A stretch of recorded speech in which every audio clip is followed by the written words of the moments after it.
Good evening, everybody. We're going to be doing some more Gulliver's Travels this week.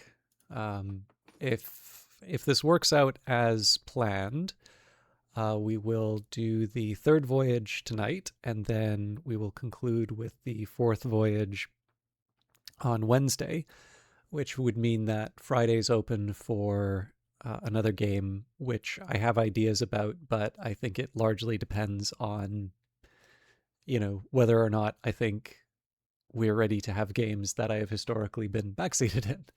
I don't want to dwell on that too much, though. So there's one. I was reflecting a little bit on how the last broadcast went. I'm actually pretty happy to that this works out to be approximately one voyage per stream. I imagine if I change the pace at which I read or, leave aside the digressions or that, I might see some drift. But overall, at least my recollection of this book is that it's the the voyages are evenly spaced. There is one very practical problem that I'm facing, which is in about half an hour, I'm going to some laundry of mine is going to, is going to be finished, and it wouldn't. I'd like to just go deal with that and then come back in. So I can try and do, a couple of chapters beforehand. I think that would be achievable. But then I run into the difficulty that people might like a few minutes to be able to realize that the stream is going and, and not miss the overall story. So I think what I'm going to try and do is get a little bit of the talk out of the way. It won't be as long as last time because I think it was something like 90 minutes before we actually got to the book, which, the section is just chatting, so I don't necessarily mind that, but I do realize that there's a bit of a cost imposed for people who don't necessarily want to hear my editorial, but do want to hear Gulliver's Travels. But as it happens, I think I probably have more that's interesting to say, or, well, I mean, that's, I suppose, up to the viewer to decide if it's interesting. But I would I would say that there's a bit more that I think is interesting and thoughtful based off of the reading that I've done, which I wanted to share. So, when one feels sad in North America, a wonderful remedy for this is to go and buy things. And it actually, there was this nice, I don't think this was the catalyst for this, but it was certainly a nice little reminder for me to do this. But Henry Oliver, who has a Substack, I believe, called The Common Reader, had this nice had this nice interview in which they talked about Gulliver's Travels. And I think, I talked in the previous episode, so this was Friday's video, about some of the books and specifically some of the series that had an influence on what I'm interested in. And so even though this is no longer published, there is a modern library version of the works of Jonathan Swift. Obviously not collected works, but it's a pretty sizable volume. It's actually the first place I ever read Tale of a Tub and the Battle of the Books. I believe there's also on the Mechanical Operations is Spirit, but the Battle of the Books really does feel like it's a really special section. But I was actually surprised by how much I liked A Tale of a Tub and just the complete insanity that he got away with in that. It is actually a shockingly modern, and by that I mean contemporary kind of work. Like a lot of the stuff you would maybe associate with sort of postmodernist literature. I'm not really the best one to talk about that, but some of the things that I often see associated with that type of movement, I think can very credibly be identified inside of A Tale of a Tub. Now, I'm not trying to make an argument here that, Swift was conscious about some movement he was participating in, or anticipating several centuries of literary criticism or something like that. But much the same way that I think there are some authors who do really interesting things, um, and while they couldn't necessarily be seen as sort of the starting point for a particular type of genre, you can sort of see them as early gestures. I think it's worth marking. So, for instance, it feels appropriate to talk about this satirist in the context of Swift. I am fond of Lucian, and I do feel that A True Story is, yeah, much the same way that I like Gulliver's Travels and Tale of a Tub. It is like distilled madness in the most incredible kind. And I know this is very often considered to be the first science fiction story. And I have actually been persuaded away from my personal favorite. I think this is also Brian Aldiss's feeling, which was that Frankenstein or Modern Prometheus is the first science fiction story. And I was really, I really held on to that for such a long time. And it's both because to me, it's not just what the story took on, but I felt another important component of it was that you could also see people sort of responding to that. Like you can really see that as something that can be linked, however, imperfectly, into this chain of an easily recognized genre now. It's, I guess, a little bit the same way that you might think about something like first person shooters. So, as far as I can tell, Wolfenstein 3D was not necessarily the first game with a first person perspective.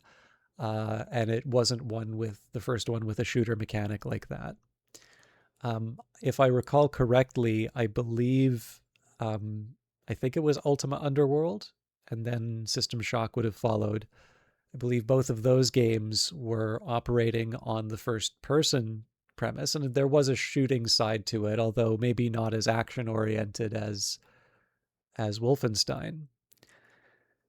And the other thing is I'm sure there's a bunch of other smaller games which maybe haven't been, they're just not they're not as widely recognized now.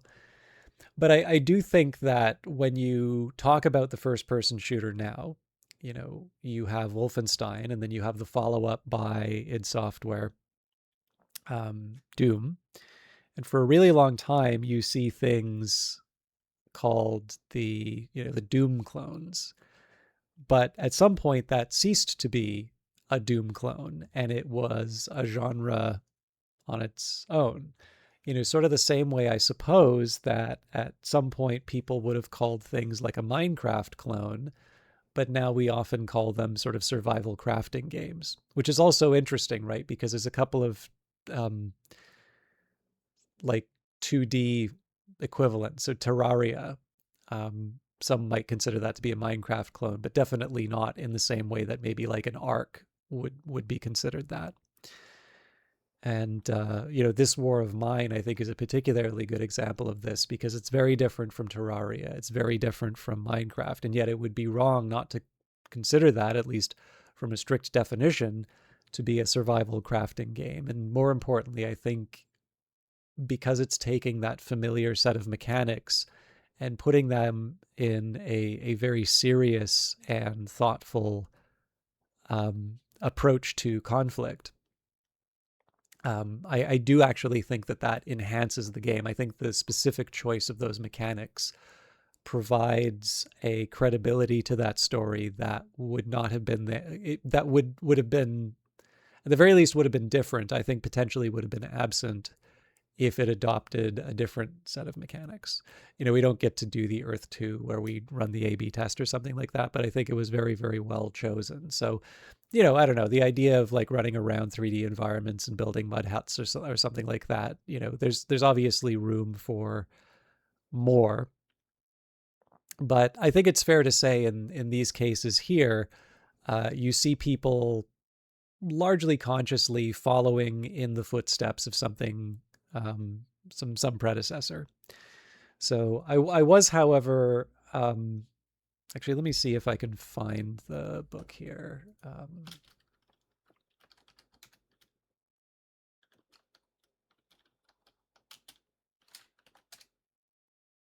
Yeah, it's Somnium by Johannes Kepler. And in that particular, show you here. So Carl Sagan and Isaac Asimov have referred to it as one of the earliest works of science fiction.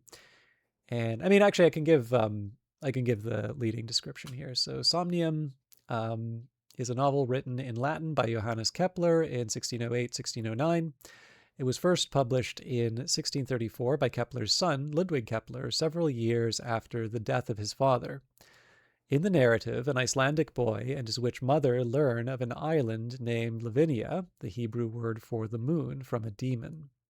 Somnium presents a detailed imaginative description of how the Earth might look when viewed from the moon, and is considered the first serious scientific treatise on lunar astronomy. Carl Sagan and Isaac Asimov have referred to it as one of the earliest works of science fiction. And to be fair, I think this is, like I do occasionally sort of swing one way or the other, because we do get to a certain extent a bit of a hint of a true story as well. But in this case here, I think this idea, particularly this description of the Earth from the moon, this really is something which you can see kind of a hard science fiction style of reference to. So in this case, I'm persuaded to the other side. I will take a moment and bring up Frankenstein. So obviously quite a bit later. Frankenstein, or The Modern Prometheus, is an 1818 Gothic novel written by the English author Mary Shelley. Frankenstein tells the story of Victor Frankenstein, a young scientist who creates a sapient creature from different body parts in an unorthodox scientific experiment.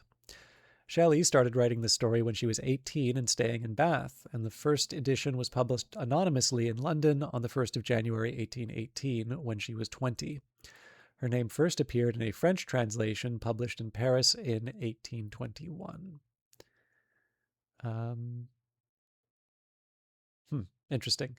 I was hoping that it would have a little bit more on the plot, but I don't know. Like, there's really something quite amazing about this book, specifically at the time that it was written, and the change happening in society and dealing with these ideas in this story.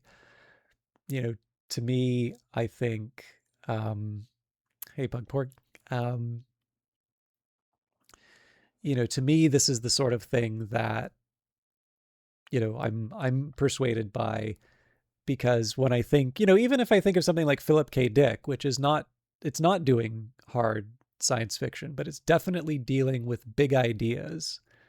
And it's doing so through these fantastic episodes, these high concepts. And I do feel that you can draw a pretty clear line from something like Frankenstein to to the kind of science fiction that at least I enjoy nowadays. But on the other hand, I would say, something like Somnium, and seeing something like 20,000 Leagues Under the Sea or 2001: A Space Odyssey, I think you can see a reasonable line drawn from there. But whichever book you choose to start, at least between these two later ones, I think you can see this conscious effort to sort of push out the frontier after you've been shown this possibility.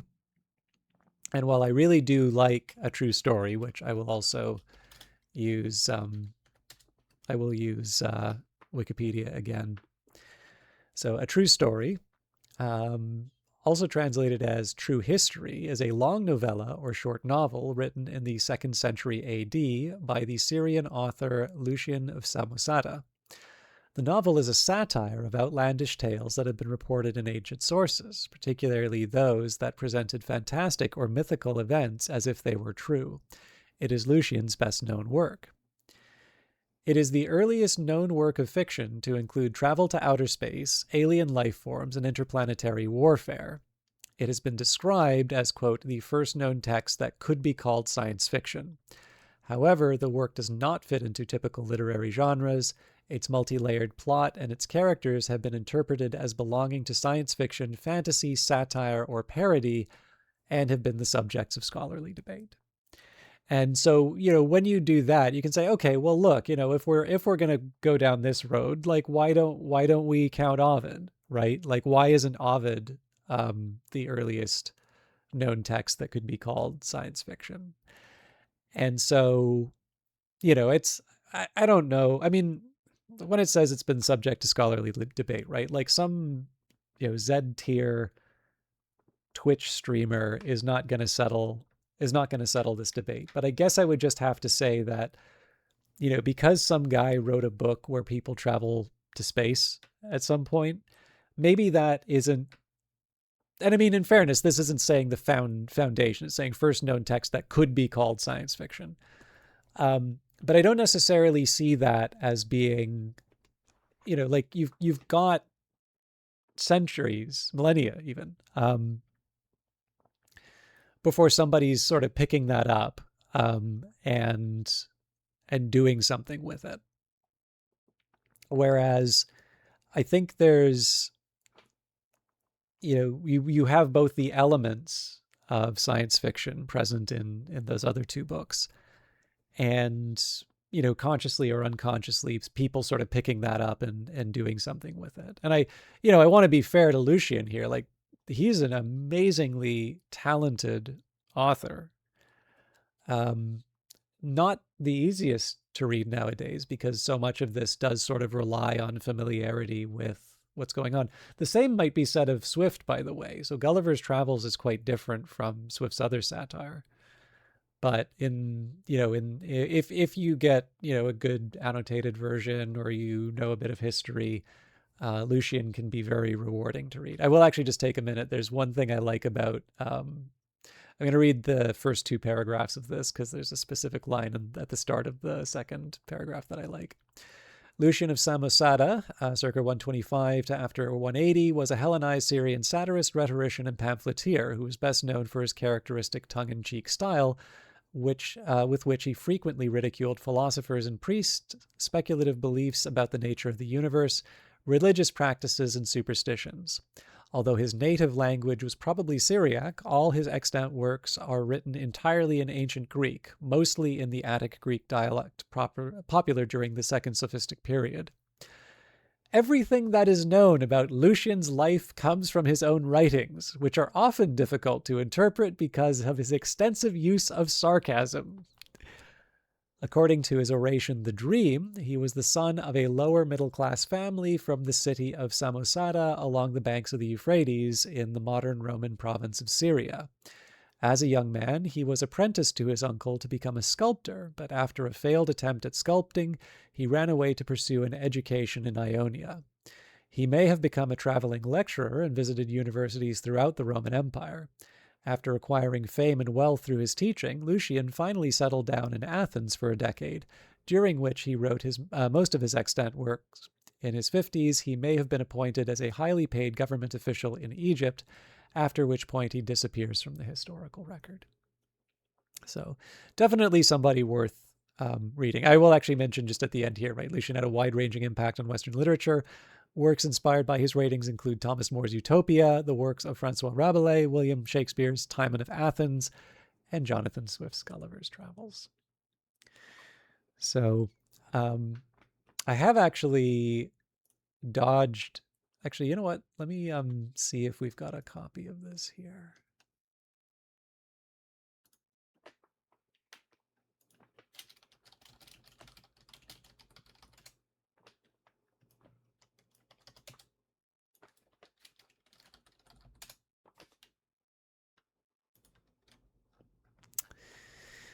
Right. So much for that. So I did find the source of the criticism of Gulliver's Travels. Now, I just want to make oh yeah, sorry, I was talking about the Henry Oliver interview. So I had this wonderful scholarly edition on the table for one of the screenshots of the interview. I'm pretty sure that's a video interview, but I usually listen to this stuff on my commute. Um, and I've grown to appreciate the scholarly edition. So like I still love my Penguin classics. I love my modern library, but depending on the work, I can see the benefit in getting a good scholarly edition. So for instance, I have like my basic writings of Kant through the modern library, and I have a copy of a critique of pure reason. But the thing is that now I would probably want to get a scholarly edition of that because let's be real here. I am not going to be able to tackle Kant on my on my own, right? I mean, in fairness, like this is a subject in which I've done a bit of sort of self-directed reading and, Hume and his Kant's dogmatic slumbers, et cetera, et cetera. So, I think I can give a fair, I can give it a fair shot. But the fact of the matter is that, he is a complicated thinker, not always the easiest to read. Um, and particularly in translation, I think a good edition with notes would be particularly helpful in terms of understanding that individual work. So not only do I already have a copy of Gulliver's Travels through my modern library book, but we have effectively a free edition through standard ebooks. But there are some things are just kind of worth having on their own. And so I found this middle ground. I don't know. I suspect this doesn't have the same annotations as the old edition, but there is a Cambridge anniversary edition of Gulliver's Travels, edited by David Walmersley. And I don't want. So I mean, the thing is that one of the reasons you would buy an edition like this, beyond just having a nice copy of a book that you like to draw from, um, things like the introduction and the notes are the reason for it. So I don't want to like undermine the value of it by just giving it all away on a stream. But there are actually a couple of things that I think are noteworthy from here, and I'll try and draw from without without taking too much away from it. So as it happens in the introduction, so I'll actually just read the opening paragraph here. So on 24th March 1775, James Boswell found Samuel Johnson in high spirits and so decided to provoke him on the subject of Jonathan Swift, an author whom Boswell knew Johnson would attack upon all occasions. Quote, I wondered to hear him say of Gulliver's Travels, quote, when once you have thought of big men and little men, it is very easy to do all the rest, end quote. So, this was the quote I failed to remember back in the first stream. But what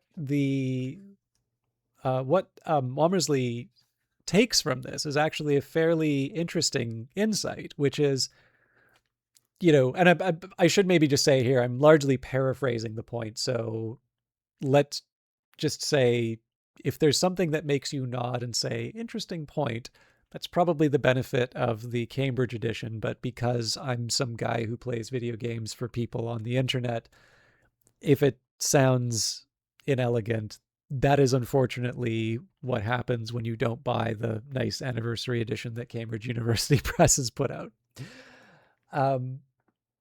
But I mean, what's interesting, I disagree with Samuel Johnson on this point. But it is very interesting to see that someone so close to the publication of Gulliver's Travels is reducing it down to those two stories that we see most commonly depicted in, film adaptations, children's versions, right? The big people and the little people. And the satire is much deeper than that. It's actually one of the reasons I'm very excited to get onto part 3 tonight. Again, I'm just waiting for my laundry, which will probably be done in five or so minutes. Um, because I mean, this one is making fun of. I mean, actually, I would argue to a certain extent the target of attack is not that different from the one in A Modest Proposal. I actually seem to remember thinking when I read Aristophanes' The Clouds. I remember reading about Cloud Cuckoo Land and thinking it's like, this reminds me of the Voyage to Laputa. So it'll be interesting to read. I haven't actually read Gulliver's Travels since I read The Clouds and had that thought. So it'll be interesting to see if this hits differently. Mind you, it's been a while since I've read The Clouds, so I, maybe I'll lose the thought. But there is something kind of interesting to see the reduction to, the high concept, and to see, 3 and 4 reduced to all the rest. And the fact of the matter is that this is not necessarily a condemnation. I think, people are going to come to this story in their, in their own time and in their own way. But I think people are not familiar with part 3 and part 4. I mean, in fairness, like I always talk about Laputa, but like it says right here, Japan. And like, I mean, this is not the part of the book that I talk about the most. And yet it's probably the one that might be more aligned with some of the, some of the satire I'm interested in. And then there's another thing that I find kind of interesting, which is like Jonathan Swift didn't have the best end. He did seem to be suffering from some kind of dementia at the end. And it has been argued, and I'm going to propose that this is just simply wrong, that evidence of his madness was present in the fourth voyage. But what I found really interesting from the introduction here, in terms of this anniversary edition of Gulliver's Travels, is that apparently the fourth voyage was written and completed before the third voyage. Obviously, they are presented in a different order in the final book.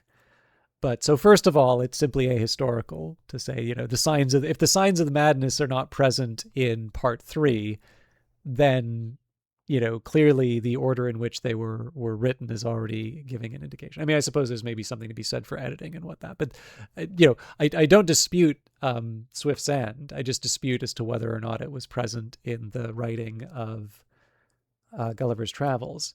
And more importantly, given the quality of writing and given his gifts as a satirist, I can definitely see how the Tale of a Tub has that wonderful line that, satire is a sort of glass or something like a special glass or magical glass. I don't have my my modern library in reach, but in which, everyone, in which the viewer sees everyone's reflection but their own. And in fact, the introduction deals with that quote as well, pointing out that Gulliver's Travels is a much more universal satire than you would necessarily see in, in some of his other more famous satirical works, Modest Proposal, Drapier's Letters, Against the Abolition of Christianity. And just to be clear, from the previous comments that I've made, like I really like those, right? Like I think A Tale of a Tub is really incredible. And, the Battle of the Books is definitely one that, just for my own personal interests, I feel like it is one that I can appreciate for myself in terms of my own interests, even though I'm clearly not, walking around London at that period. Then again, neither would have. Swift went to London to publish Gulliver's Travels, but I think he was in Ireland for most of the time. So there you have it. But this introduction actually makes a couple of really interesting points about how Swift. So first of all, the positive reception of the book um, was almost near immediate. It apparently got quite cross with a French translator um, over the idea that some of the local matters wouldn't be understood by a French audience, and apparently Swift was quite firm that this was not an English satire, that this was a much bigger satire on all humankind. And I think one of the things that I felt particularly warm about, and again, I'm sorry to keep banging on about this, but it's the local writers group is going to be evaluating that satirical Reddit post that I put on that was thoroughly hated by the majority of the Weather Factory subreddit.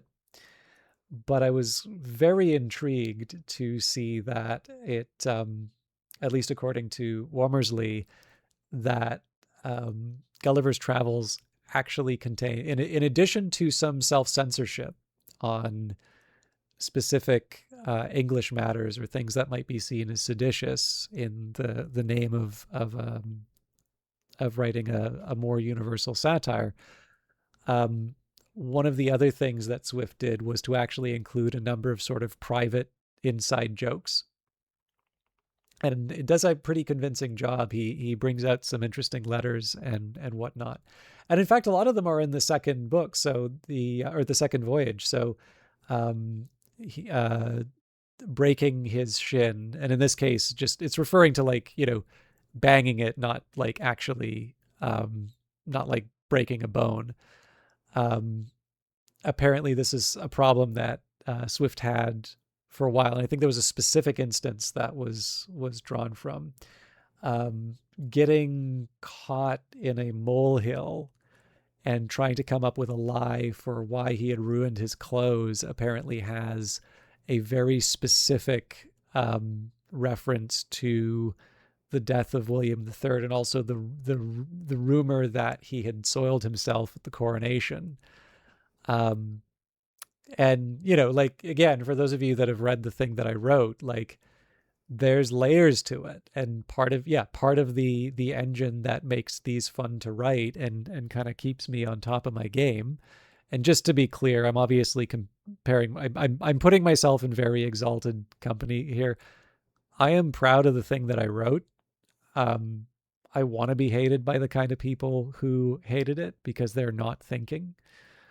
Um, I am no Jonathan Swift, right? You know, it's like when I was in camera, I was inspired by Conrad Hall. He's like probably the greatest cinematographer that's ever lived. I'm never going to be Conrad Hall, right? In terms of filmmakers, my favorite remains has always been Stanley Kubrick, right? And I am not going to be Stanley Kubrick. um, but I think it's valuable to reach as far as you can with that. Allow yourself to be inspired and try not to be too discouraged by. And if you're a satirist, what you need to be discouraged by is the constant disappointment of humanity, not your own inability to follow in the footsteps of your inspirations. But yeah, I think I actually got quite a bit out of reading the actually I haven't even finished the intro. It's a long introduction. But I wanted to try and do a little bit of reading just because I've got, the first and second voyages fresh in my mind. But what's particularly interesting on this one is that I fall into the trap of thinking about Lilliput and Brobdingnag. And the fact of the matter is that these other two voyages, specifically dealing with knowledge and pretense and so on, if I really think about some of the engine of the things that interest me and the reasons why I like satire and the types of reading that I do, I would actually argue that Laputa and the Land of the Winhams are much closer to my individual interests. And it has been a while since I've read this, so I'm coming back to an old friend, and I'm really interested in seeing where this goes because we're really pushing out from the Gulliver's Travels that most people think they know, and into some of the things that I think are closer to, you know, so I don't want to say like Swift writing at his peak, because the whole work is really good, but I think because we are forced away from I think because we're forced away from the film adaptations, and we're forced away from the children's stories, and we're confronted with a version of these voyages where the character of Gulliver changes a bit, and the actually I don't even know if any of you know how what Gulliver's ultimate fate is by the end of the fourth one. It's a fun one, so I'll save it for the rest of you. Um, but yeah, I think what's nice here is that the next two readings are going to be sections which are less familiar, and potentially more rewarding for it, or maybe even more challenging because we don't have the easy line, or the fallback of something that we're already familiar with to read. But the other thing that I think is kind of interesting here, and I'll make this the last point before I go and pick up my laundry, is it is interesting. I'm not 100% sure how I feel about the cover for the anniversary edition because it has all of the bindings of Lilliput on the title, and it's a 3 by 3. So Gulliver's is three letters in a box. It's a modern cover. It's not terrible, but I don't know. I think sort of the overemphasis on Lilliput is maybe falling into some of the emphasis, the same mistake that Samuel Johnson was falling into. And I don't know. I like my covers to be a little more readable, right? So I don't know. I'm not a book designer though. So anyways, I don't know. The stuff I wanted to talk about, I didn't spend as much time as I wanted to on it. So this may have been a bit of a waste for people, but this is the half-hour warm up. People have gotten a chance to come into the channel. Hopefully they will have something that they're interested in hearing. I'm going to take a brief break just to get my laundry, and then when I come back, we will properly begin part 3, the voyage to Laputa. See you all in a little bit.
Okay, so there's a wee bit of bad luck here. My clothes are definitely not dry, so I've put them in the dryer again.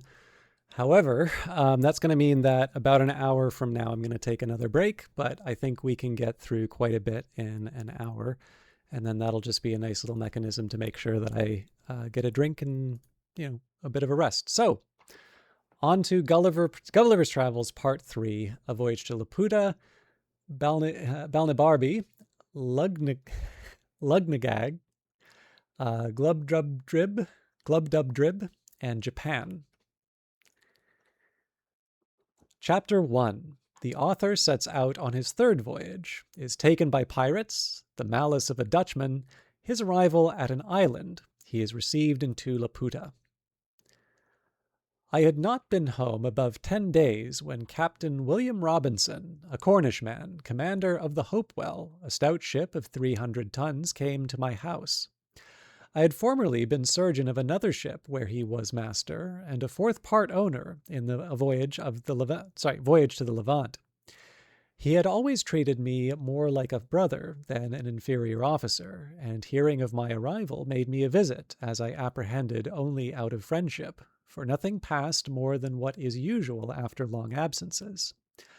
But repeating his visits often, expressing his joy to find me in good health, asking whether I were now settled for life, adding that he intended a voyage to the East Indies in 2 months. At last he plainly invited me, though with some apologies, to be surgeon of the ship, that I should have another surgeon under me, beside our 2 mates, that my salary should be double the usual pay, and that having experienced my knowledge in sea affairs to be at least equal to his, he would enter into my engagement to follow my advice as much as if I had shared in the command. He said so many other obliging things, and I knew him to be so honest a man that I could not reject this proposal. The thirst I had of seeing the world, notwithstanding my past misfortunes, continuing as violent as ever. The only difficulty that remained was to persuade my wife, whose consent, however, I at last obtained by the prospect of advantage she proposed to her children. We set out on the 5th day of August, 1706, and arrived at Fort St. George, the 11th of April, 1707. We stayed there 3 weeks to refresh our crew, many of whom were sick. From thence we went to Tonkin, where the captain resolved to continue some time, because many of the goods he intended to buy there were not ready, nor could he expect to be dispatched in several months. Therefore, in hopes to defray some of the charges he must be at, he bought a sloop, loaded it with several sorts of goods, wherewith the Tonkinese usually trade to the neighboring islands, and put 14 men on board, whereof 3 were of the country. He appointed me master of the sloop, and gave me the power to traffic, while he transacted his affairs at Tonkin. We had not sailed above 3 days when a great storm arising, we were driven 5 days to the north-northeast, and then to the east, after which we had fair weather, but still with a pretty strong gale from the west. Upon the 10th day we were chased by 2 pirates, who soon overtook us, for my sloop was so deep laden that she sailed very slow. Neither were we in a condition to defend ourselves. We were boarded about the same time by both the pirates, who entered furiously at the head of their men, but finding us all prostrate upon our faces, for so I gave order, they pinioned us with strong ropes, and setting guard upon us, went to search the sloop. I observed among them a Dutchman, who seemed to be of some authority, though he was not commander of either ship. He knew us by our countenances to be Englishmen, and jabbering to us in his own language, swore we should be tied to the back and thrown into the sea. I spoke Dutch tolerably well. I told him who we were, and begged him, in consideration of our being Christian and Protestants, of neighboring countries in strict alliance, that he would move the captains to take some pity on us. This inflamed his rage. He repeated his threatenings, and turning to his companions, spoke with great vehemence in the Japanese language, as I suppose often using the word Christianos. The largest of the 2 pirate ships was commanded by a Japanese captain who spoke a little Dutch, but very imperfectly. He came up to me, and after several questions, which I answered in great humility, he said, "We should not die." I made the captain a very low bow, and then turning to the Dutchman, said, I was sorry to find more mercy in a heathen than in a brother Christian. But I had soon reason to repent those foolish words, for that malicious reprobate, having often endeavoured in vain to persuade both the captains that I might be thrown into the sea, which they would not yield to after the promise made me that I should not die, however, prevailed so far as to have a punishment inflicted on me, worse in all human appearance than death itself. My men were sent by equal division into both the pirate ships and my sloop new manned. As to myself, it was determined that I should be set adrift in a small canoe with paddles and a sail and 4 days' provisions, which last the Japanese captain was so kind to double out of his own stores and would permit no man to search me. I got down into the canoe, while the Dutchman, standing upon the deck, loaded me with all the curses and injurious terms his language could afford. About an hour before we saw the pirates, I had taken an observation, and found that we were in the latitude of 46 north and longitude of 183. When I was at some distance from the pirates, I discovered by my pocket glass several islands to the southeast. I set up my sail, the wind being fair, with a design to reach the nearest of those islands, which I made a shift to do in about 3 hours.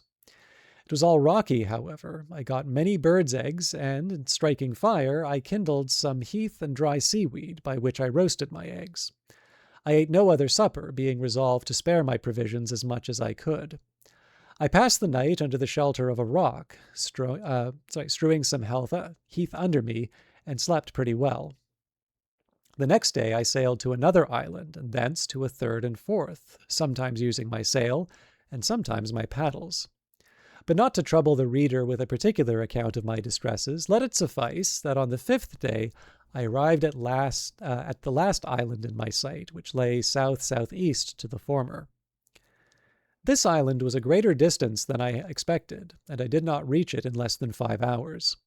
I encompassed it almost round before I could find a convenient place to land in, which was a small creek about 3 times the wideness of my canoe.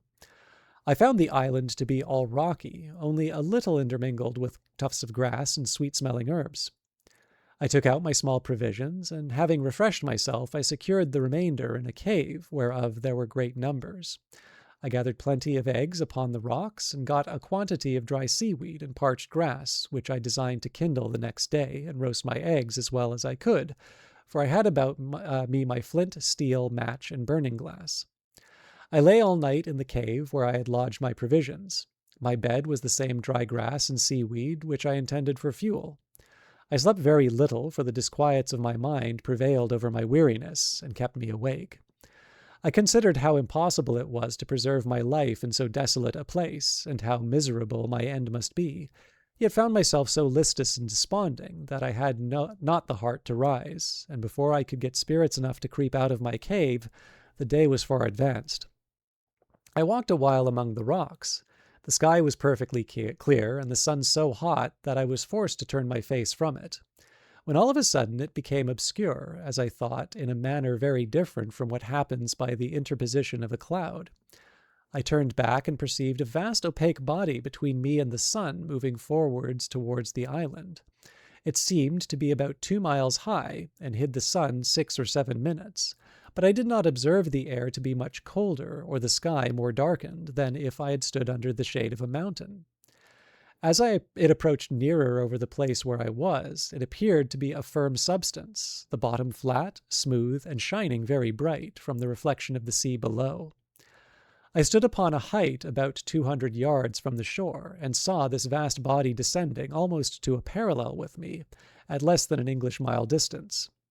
I took out my pocket perspective, and could plainly discover numbers of people moving up and down the sides of it, which appeared to be sloping. But what those people were doing I was not able to distinguish. The natural love of life gave me some inward motion of joy, and I was ready to entertain a hope that this adventure might, some way or other, help me deliver me from this desolate place and condition I was in.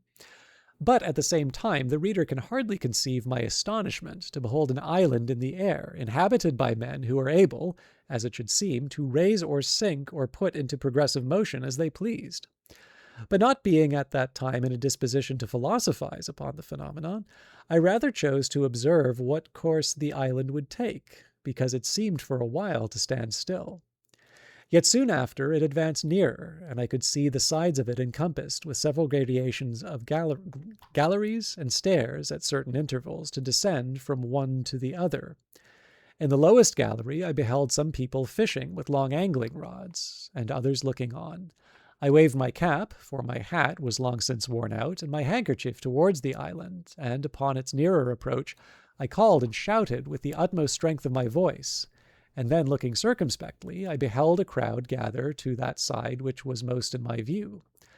I found by their pointing towards me and to each other that they plainly discovered me, although they made no return to my shouting. But I could see 4 or 5 men running in great haste up the stairs to the top of the island, who then disappeared. I happened rightly to conjecture that these were sent for orders to some person in authority upon this occasion. Sorry. Had to sneeze. Sorry about that. The number of people increased, and in less than half an hour the island was moved and raised in such a manner that the lowest gallery appeared in a parallel of less than 100 yards distance from the height where I stood. I then put myself in the most supplicating posture, and spoke in the humblest accent, but received no answer. Those who stood nearest over against me seemed to be persons of distinction, as I supposed by their habit. They conferred earnestly with each other, looking often upon me. At length one of them called out in a clear, polite, smooth dialect, not unlike in the sound to Italian, and therefore I returned an answer in that language, hoping at least that the cadence might be more agreeable to his ears. Although neither of us understood the other, yet my meaning was very easily known, for the people saw the distress I was in. They made signs for me to come down from the rock and to go towards the shore, which I accordingly did, and the flying island being raised to a convenient height, the verge directly over me, a chain was let down from the lowest gallery, and with a seat fastened to the bottom, to which I fixed myself, and was drawn up by pulleys.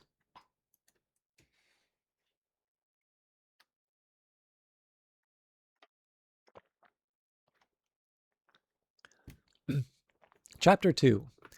The humors and dispositions of the Laputians described, an account of their learning, of the king and his court, the author's reception there, the inhabitants subject to fear and disquietudes, an account of the women. At my alighting I was surrounded with a crowd of people, but those who stood nearest seemed to be of better quality. They beheld me with their marks and circumstances of wonder. Neither, indeed, was I much in their debt, having never till then seen a race of mortals so singular in their shapes, habits, and countenances. Their heads were all reclined, either to the right or the left, one of their eyes turned inward, and the other directly up to the zenith.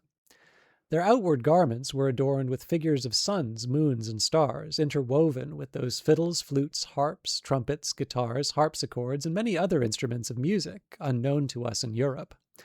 I observed here and there many in the habit of servants, with a blown bladder, fastened like a flail to the end of a stick, which they carried in their hands.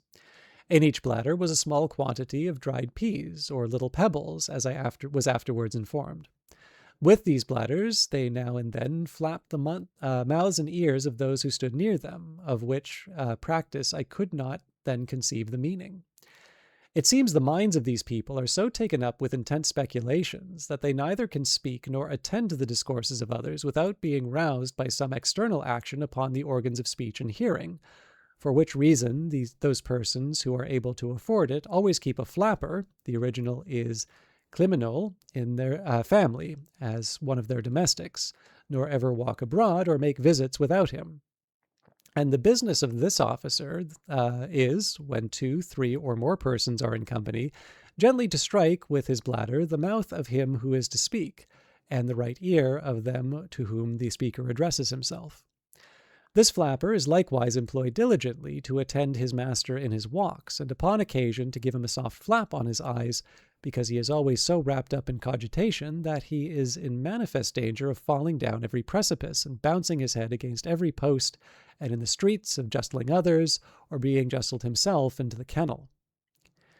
It was necessary to give the reader this information, without which he would be at the same loss as me to understand the proceedings of these people, as they conducted me up the stairs to the top of the island, and from thence to the royal palace. While we were ascending, they forgot several times what they were about, and left me to myself till their memories were again roused by their flappers, for they appeared altogether unmoved by the sight of my foreign habit and countenance, and by the shouts of the vulgar, whose thoughts and minds were more disengaged. At last we entered the palace, and proceeded into the chamber of presence, where I saw the king seated on his throne, attended on each side by persons of prime quality. Before the throne was a large table filled with globes and spheres, and mathematical instruments of all kinds. His Majesty took not the least notice of us, although our entrance was not without sufficient noise, by the concourse of all persons belonging to the court. But he was then deep in a problem, and we attended at least an hour before he could solve it. There stood by him on each side a young page with flaps in their hands, and when they saw he was at leisure, one of them gently struck his mouth, and the other his right ear, at which he startled like one awaked on the sudden, and looking towards me and the company I was in, recollected the occasion of our coming, whereof he had been informed before. He spoke some words, whereupon immediately a young man with a flap came up to my side, flapped me gently on the right ear, but I made signs as well as I could that I had no occasion for such an instrument, which, as I afterwards found, gave his Majesty and the whole court a very mean opinion of my understanding. The king, as far as I could conjecture, asked me several questions, and I addressed myself to him in all the languages I had. When it was found I could neither understand nor be understood, I was conducted by his order to an apartment in the palace, this prince being distinguished above all his predecessors for his hospitality to strangers, where 2 servants were appointed to attend me. My dinner was brought, and 4 persons of quality, whom I remembered to have been seen very near the king's person, did me the honor to dine with me. We had 2 courses of 3 dishes each. In the first course there was a shoulder of mutton cut into an equilateral triangle, a piece of beef into 2 rhomboids, and a pudding into a cycloid. The second course was 2 ducks trussed up in the form of fiddles, sausages, and puddings resembling flutes and hautboys, and a breast of veal in the shape of a harp. The servants cut our bread into cones, cylinders, parallelograms, and several other mathematical figures. While we were at dinner, I made bold to ask the names of several things in their language, and those noble persons, by the assistance of their flappers, delighted to give me answers, hoping to raise my admiration of their great abilities if I could be brought to converse with them. I was soon able to call for bread and drink, or whatever else I wanted. After dinner my company withdrew, and a person was sent to me by the king's order, attended by a flapper. He brought with him pen, ink, and paper, and 3 or 4 books, giving me to understand by signs that he was sent to teach me the language. We sat together 4 hours, in which time I wrote down a great number of words in columns, with the translations over against them. I likewise made a shift to learn several short sentences, for my tutor would order one of my servants to fetch something, to turn about, to make a bow, to sit, or to stand, or walk, and the like. Then I took down the sentence in writing. He showed me also, in one of his books, the figures of the sun, moon, and stars, the zodiac, the tropics, the polar circles, together with the denominations of many planes and solids. He gave me the names and descriptions of all the musical instruments, and the general terms of art in playing on each of them. After he had left me, I placed all my words, with their interpretations, in alphabetical order, and thus in a few days, by the help of a very faithful memory, I got some insight into their language. The word which I interpret the flying or floating island is in the original Laputa, whereof I could never learn the true etymology. Lap in the old obsolete language signifies high, and unta, a governor, from which they say by corruption was derived Laputa from Lapunta. Laputa? Yeah. But I do not approve of this derivation, which seems to be a little strained. I ventured to offer to the learned among them a conjecture of my own, that Laputa was quasi-lap outed, lap signifying properly the dancing of the sunbeams in the sea, and outed, a wing, which, however, I shall not obtrude, but submit to the judicious reader. Those to whom the king had entrusted me, observing how ill I was clad, ordered a tailor to come the next morning, and take a measure for a suit of clothes. This operator did his office after a different manner from those of his trade in Europe. He first took my altitude by quadrant, and then, with a rule and compass, described the dimensions and outlines of my whole body, all which he entered upon paper, and in 6 days brought my clothes, very ill-made and quite out of shape, by happening to mistake a figure in the calculation. But my comfort was that I observed such accidents very frequent and little regarded. During my confinement for want of clothes, and by an indisposition that held me some days longer, I much enlarged my dictionary, and when I went next to court, was able to understand many things the king spoke, and to return him some kind of answers. His Majesty had given orders that the island should move northeast and by east to the vertical point over Legado, the metropolis of the whole kingdom below upon the firm earth. It was about 90 leagues distant, and our voyage lasted 4 days and a half. I was not in the least sensible of the progressive motion made in the air by the island. On the second morning, about 11 o'clock, the king himself in person, attended by his nobility, courtiers, and officers, having prepared all their musical instruments, played on them for 3 hours without intermission, so that I was quite stunned with the noise. Neither could I possibly guess the meaning till my tutor informed me. He said that the people of their island had their ears adapted to hear the music of the spheres, which always played at certain periods, and the court was now prepared to bear their part in whatever instrument they most excelled. In our journey towards Legado, the capital city, His Majesty ordered that the island should stop over certain towns and villages, from whence he might receive the petitions of his subjects. And to this purpose several pack-threads were let down, with small weights at the bottom. On these pack-threads the people strung their petitions, which mounted up directly, like the scraps of paper fastened by schoolboys at the end of the string that holds their kite. Sometimes we received wine and victuals from below, which were drawn up by pulleys. The knowledge I had in mathematics gave me great assistance in acquiring their phraseology, which depended much upon that science, and music, and in the latter I was not unskilled. Their ideas are perpetually conversant in lines and figures. If they would, for example, praise the beauty of a woman or any other animal, they describe it in rhombs, circles, parallelograms, ellipses, and other geometrical terms, or by words of art drawn from music, needless here to repeat. I observed in the king's kitchen all sorts of mathematical and musical instruments, after the figures which they cut up the joints that were served to His Majesty's table. Their houses are very ill built, their walls bevel, without one right angle in any apartment, and this defect arises from their the contempt they bear to practical geometry, which they despise as vulgar and mechanic. Those instructions they give being too refined for the intellects of their workmen, which occasions perpetual mistakes. And although they are dexterous enough upon a piece of paper in their management of the rule, the pencil, and the divider, yet in the common actions and behavior of life I have not seen a more clumsy, awkward, and unhandy people, nor so slow and perplexed in their conceptions upon all other subjects except those of mathematics and music. They are very bad reasoners, and vehemently given to opposition, unless they happen to be of the right opinion, which is seldom their case. Imagination, fancy, and invention they are wholly strangers to, nor have they any words in their language by which those ideas can be expressed, the whole compass of their thoughts and mind being shut up within the two forementioned sciences. Most of them, and especially those who deal in the astronomical part, have great faith in judicial astrology, although they are ashamed to own it publicly.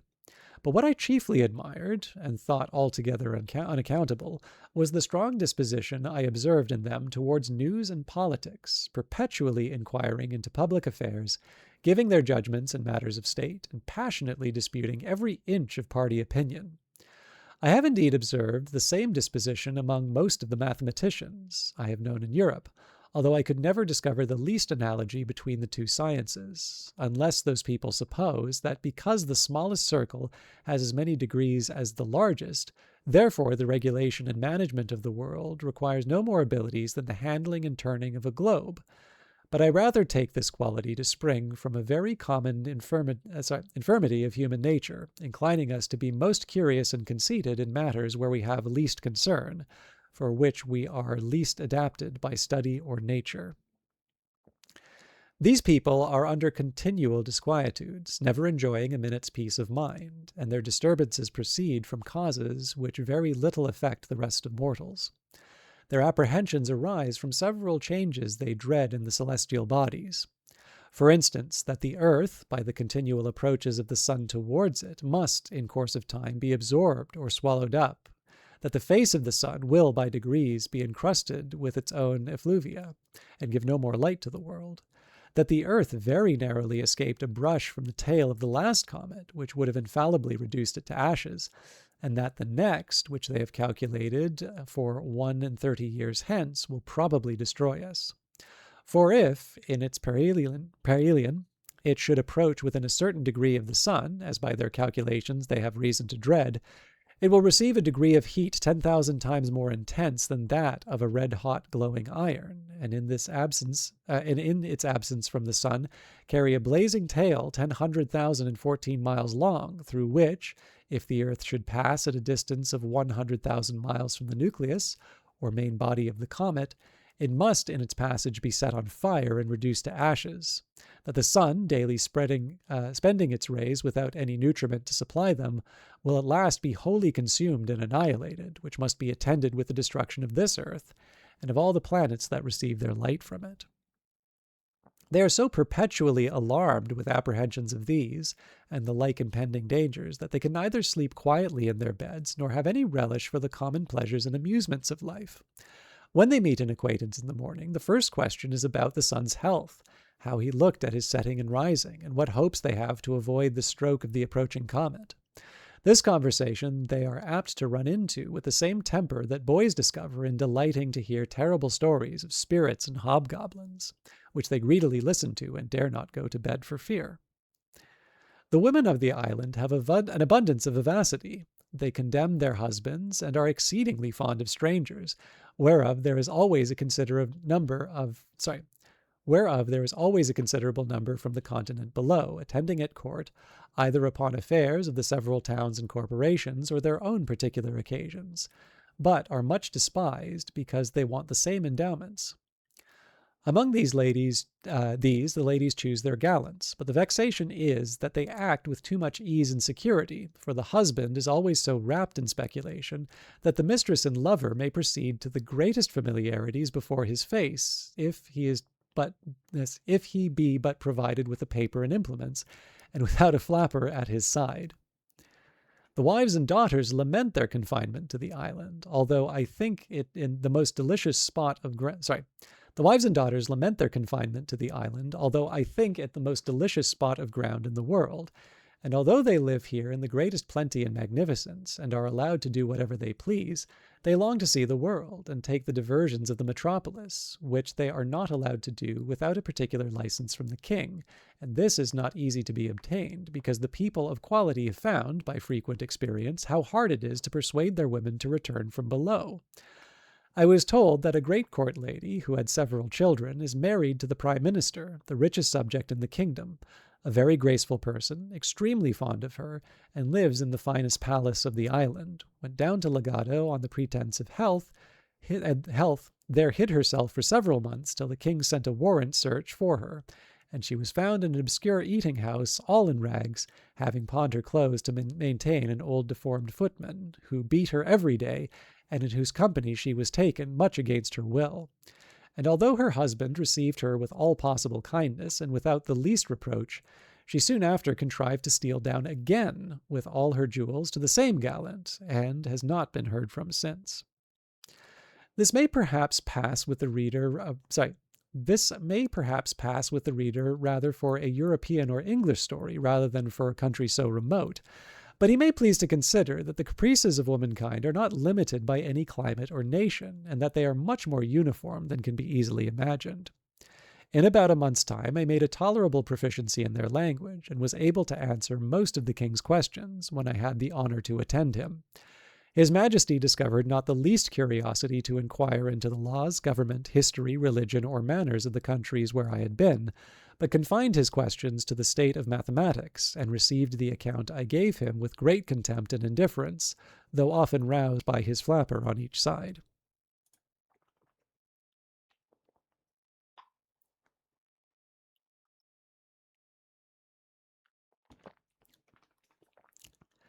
Chapter 3. A phenomenon solved by modern philosophy and astronomy, Lilliputian's great improvements in the latter, the king's method of suppressing insurrections. I desired leave of this prince to see the curiosities of the island, which he was graciously pleased to grant, and ordered my tutor to attend me. I chiefly wanted to know to what cause in art or in nature it owed its several motions, whereof I will now give a philosophical account to the reader. The flying or floating island is exactly circular, its diameter 7,837 yards, or about 4 miles and a half, and consequently contains 10,000 acres. It is 300 yards thick. The bottom, or undersurface, which appears to those who view it below, is one even regular plate of adamant, shooting up to the height of about 200 yards. Above it lie the several minerals in their usual order, and over all is a coat of rich mold, 10 or 12 feet deep. The declivity of the upper surface, from the circumference to the center, is the natural cause why all the dews and rains, which fall upon the island, are conveyed in small rivulets towards the middle, where they are emptied into 4 large basins, each of about a half-mile in circuit, and 200 yards distant from the center. From these basins the water is continually exhaled by the sun in the daytime, which effectually prevents their overflowing.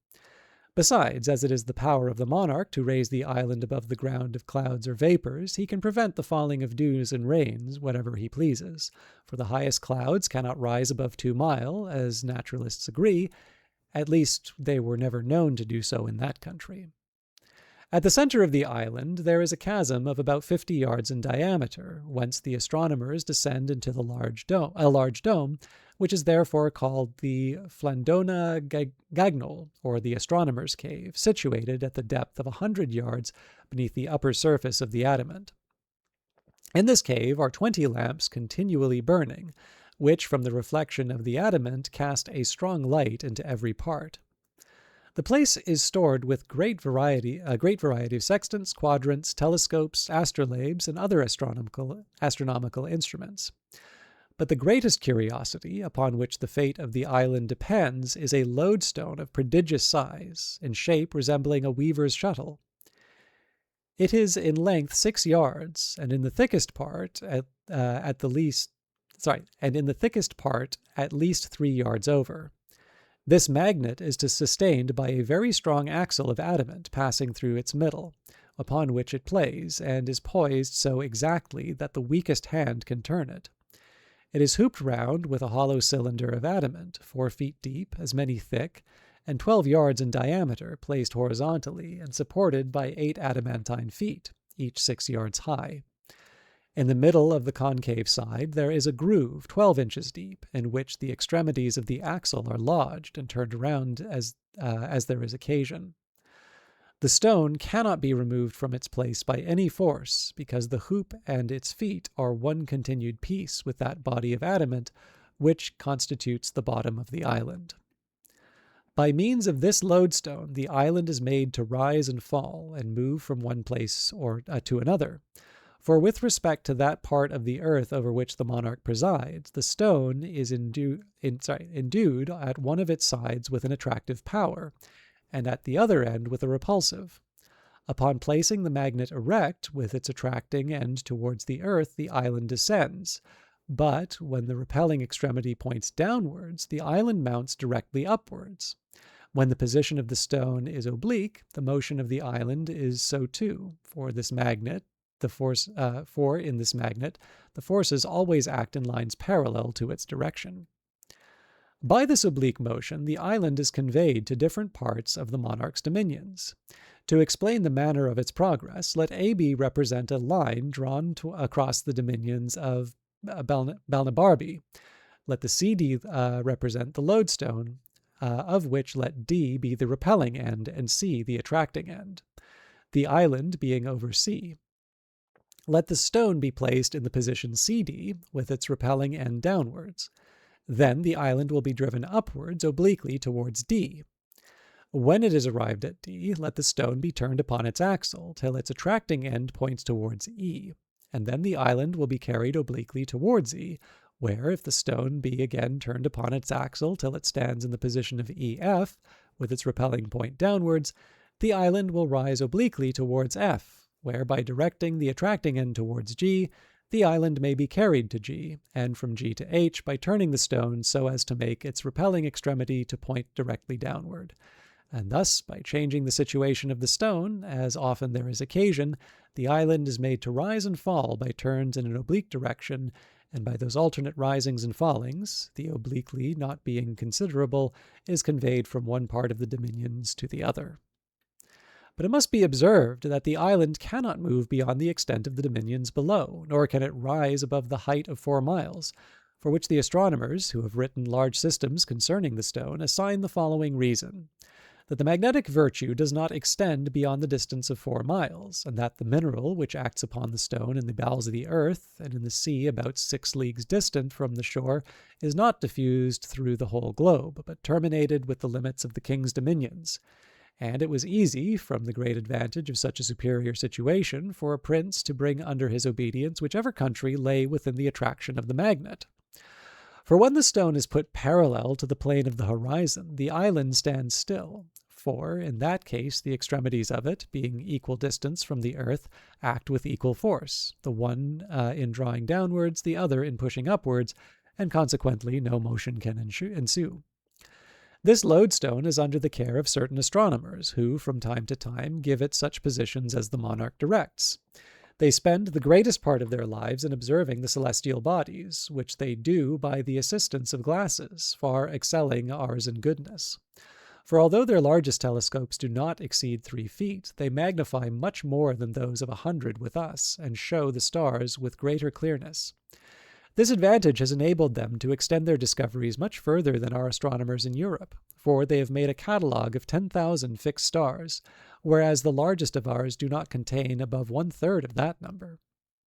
They have likewise discovered 2 lesser stars, or satellites, which revolve around Mars, whereof the innermost is distant from the center of the primary planet, exactly 3 of his diameters, and the outermost 5, that the former revolves in the space of 10 hours, and that the latter in 21.5, so that the squares of their periodical times are very near in the same proportion with the cubes of their distance from the center of Mars, which evidently shows them to be governed by the same law of gravitation that influences the other heavenly bodies.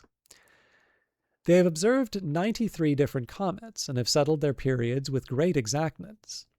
If this be true, and they affirm it with great confidence, it is much to be wished that their observations were made public, whereby the theory of comets, at which present is very lame and defective, might be brought to the same perfection with other arts of astronomy.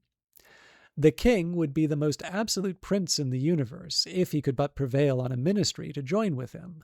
But these, having their estates below on the continent, and considering that the office of a favorite has a very uncertain tenure, would never consent to the enslaving of their country. If any town should engage in rebellion or mutiny, fall into violent factions, or refuse to pay the usual tribute, the king has 2 methods of reducing them to obedience. The first and mildest course is by keeping the island hovering over such a town that the lands about it, whereby he can deprive them of the benefit of the sun and the rain, and consequently inflict the inhabitants with dearth and diseases. And if the crime deserve it, they are at the same time pelted above with great stones, against which they have no defense but creeping into cellars or caves, while the roofs of their houses are beaten to pieces. But if they still continue obstinate or offer to raise insurrections, he proceeds to the last remedy, by letting the island drop directly upon their heads, which makes universal destruction of both houses and men. However, this is an extremity to which the prince is seldom driven, neither indeed is he willing to put it in execution, nor dare his ministers advise him to an action which, as it would render them odious to the people, so it would be a great damage to their own estates, which all lie below, for the island is the king's demesne. But there is still indeed a more weighty reason why the kings of this country have always been averse from executing so terrible an action, and less upon the utmost necessity. For if the town intended to be destroyed should have in it any tall rocks, as it generally falls out in the larger cities, a situation probably chosen at first with a view to prevent such a catastrophe, or if it abound in high spires or pillars of stone, a sudden fall might endanger the bottom or under surface of the island, which, although it consist, as I have said, of one entire adamant 200 yards thick, might happen to crack by too great a shock, or burst by approaching too near to the fires from the houses below, as the backs of both iron and stone will often do in our chimneys. Of all this the people are well apprised, and understand how far to carry their obstinacy, where their liberty or property is concerned. And the king, when he is highest provoked and most determined to press a city to rubbish, orders the island descend with great gentleness, out of a pretence of tenderness to his people, but indeed for fear of breaking the adamantine bottom, in which case it is the opinion of all their philosophers that the lodestone could no longer hold it up, and the whole mass would fall into the ground. By a fundamental law of this realm, neither the king nor either his two eldest sons are permitted to leave the island, nor the queen till she is past childbearing.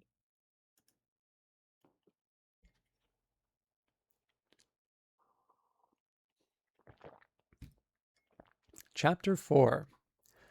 The author leaves Laputa, is conveyed to Balnibarbi, arrives at the metropolis, a description of the metropolis and the country adjoining, the author hospitably received by a great lord, his conversation with that lord.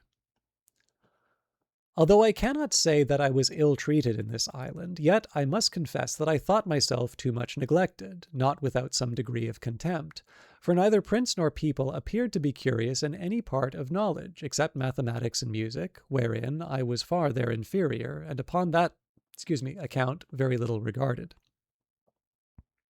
On the other side, having seen all the curiosities of the island, I was very desirous to leave it, being heartily weary of those people. They were indeed excellent in two sciences for which I have great esteem, and wherein I am not unversed, but at the same time so abstracted and involved in speculation that I never met with such disagreeable companions. I conversed only with women, tradesmen, flappers, and court pages during 2 months of my abode there, by which at last I rendered myself extremely contemptible. Yet these were the only people from whom I could ever receive a reasonable answer. I had obtained, by hard study, a good degree of knowledge in their language. I was weary of being confined to an island where I received so little countenance, and resolved to leave it with the first opportunity. There was a great lord at court, nearly related to the king, and for that reason alone used with respect. He was universally reckoned the most ignorant and stupid person among them. He had performed many eminent services for the crown, had great natural and acquired parts, adorned with integrity and honor, but for so ill an ear for music that his detractors reported that he had been often known to beat time in the wrong place. Neither could his tutors, without extreme difficulty, teach him to demonstrate the most easy proposition in mathematics. He was pleased to show me many marks of favor, often did me the honor of a visit, desired to be informed in the affairs of Europe, the laws and customs, the manners of learning of the several countries where I had traveled. He listened to me with great attention, and made very wise observations on all I spoke. He had 2 flappers attending him for state, but never made use of them, except at court and in visits of ceremony, and would always command them to withdraw when we were alone together. I entreated this illustrious person to intercede in my behalf with his majesty for leave to depart, which he accordingly did, as he was pleased to tell me, with regret, for indeed he had made me several offers very advantageous, which, however, I refused with expressions of the highest acknowledgment. On the 16th of February I took leave of his majesty in the court. The king made me a present of his value of about £200 English, and my protector, his kinsman, as much more, together with a letter of recommendation to a friend of his in Legado, the metropolis. The island being then hovering over a mountain about 2 miles from it, I was let down from the lowest gallery in the same manner as I had been taken up. The continent, as far as it is subject to the monarch of the flying island, passes under the general name of Balnibarbi, and the metropolis, as I said before, is called Legado. I felt some little satisfaction in finding myself on firm ground. I walked to the city without any concern, being clad like one of the natives, and sufficiently instructed to converse with them. I soon found out the person's house to whom I was recommended presented my letter from his friend, the grandee in the island, and was received with much kindness. This great lord, whose name was Minodi, ordered me an apartment in his own house, where I continued during my stay, and was entertained in a most hospitable manner. The next morning after my arrival, he took me in his chariot to see the town, which is about half the bigness of London, but the houses very strangely built, and most of them out of repair. The people in the streets walked fast, looked wild, their eyes fixed, and were generally in rags. We passed through one of the town gates, and went about 3 miles into the country, where I saw many labourers working with several sorts of tools in the ground, but was not able to conjecture what they were about. Neither did observe any expectation either of corn or grass, although the soil appeared to be excellent. I could not forbear admiring these odd appearances, both in town and country, and I made bold to desire my conductor that he would be pleased to explain to me what could be meant by so many busy heads, hands, and faces, both in the streets and in the fields, because I did not discover any good effects they produced, but on the contrary, I never knew a soil so unhappily cultivated, houses so ill-contrived and so ruinous, or a people whose countenances and habit expressed so much misery and want. This Lord Monode was a person of the first rank, and had been some years governor of Legado, but by a cabal of ministers was discharged for insufficiency. However, the king treated him with tenderness and as a well-meaning man, but of low, contemptible understanding. When I gave that free censure of the country and its inhabitants, he made no further answer than by telling me that I had not been long enough among them to form a judgment, and that the different nations of the world had different customs, with other common topics to the same purpose. But when we returned to his palace, he asked me how I liked the building, what absurdities I observed, and what quarrel I had with the dress or looks of his domestics. This he might safely do, because everything about him was magnificent, regular, and polite. I answered that His Excellency's prudence, quality, and fortune had exempted him from those defects which folly and beggary had produced in others. He said, if I would go with him to his country house about 20 miles distant, where his estate lay, there would be more leisure for this kind of conversation. I told His Excellency that I was entirely at his disposal, and accordingly we set out the next morning. During our journey, he made me observe the several methods used by farmers in managing their lands, which to me were wholly unaccountable, for, except in some very few places, I could not discover one ear of corn or blade of grass. But in 3 hours' travelling, the scene was wholly altered. We came into a most beautiful country, farmers' houses at small distances, neatly built, the fields enclosed, containing vineyards, corn grounds, and meadows. Neither do I remember to have seen a more delightful prospect. His Excellency observed my countenance to clear up. He told me with a sigh that there his estate began, and would continue the same till we should come to his house, that his countrymen ridiculed and despised him for managing his affairs no better, and for setting so ill an example to the kingdom, which, however, was followed by very few, such as were old and wilful and weak like himself. We came at length to the house, which was indeed a noble structure, built according to the best rules of ancient architecture. The fountains, gardens, walks, avenues, and groves were all disposed with exact judgment and taste. I gave due praises to everything I saw, whereof His Excellency took not the least notice till after supper, when, there being no third companion, he told me with a very melancholy air that he doubted he must throw down his houses in town and country, to rebuild them after the present mode, destroy all his plantations, and cast others into such a form as modern usage required, and give the same directions to all his tenants, unless he should submit to incur the censure of pride, singularity, affectation, ignorance, caprice, and perhaps increase His Majesty's displeasure, that the admiration I appeared to be under would cease or diminish when he had informed me of some particulars which probably I had never heard at court, the people there being too much taken up in their own speculations to have regard to what passed here below. The sum of his discourse was to this effect, that about 40 years ago certain persons went up to Laputa, either upon business or diversion, and after 5 months' continuance came back with a very little smattering in mathematics, but full of volatile spirits acquired in that airy region, that these persons, upon their return, began to dislike the management of everything below, and fell into schemes of putting all arts, sciences, languages, and mechanics upon a new foot. To this end, they procured a royal patent for erecting an academy of projectors in Legado, and the humor prevailed so strongly among the people that there is not a town of any consequence in the kingdom without such an academy. In these colleges, the professors contrive new rules and methods of agriculture and building, and new instruments and tools for all trades and manufactures, whereby, as they undertake, one man shall do the work of 10. A palace may be built in a week of materials so durable as to last forever without repairing. All the fruits of the earth shall come to maturity at whatever season we think fit to choose, and increase 100-fold more than they do at present, with innumerable other happy proposals. The only inconvenience is that none of these projects are yet brought to perfection, and in the meantime the whole country lies miserably waste, the houses in ruins, and the people without food or clothes. By all which, instead of being discouraged, there are 50 times more violently bent upon prosecuting their schemes, driven equally on any hope and despair, that as for himself, being not of an enterprising spirit, he was content to go on in the old forms, to live in the houses of his ancestors had built, and act as they did in every part of life, without innovation, that some few other persons of quality and gentry had done the same, and were looked on with an eye of contempt and ill will, as enemies to art, ignorant, and ill commonwealth's men, preferring their own ease and sloth before the general improvement of their country.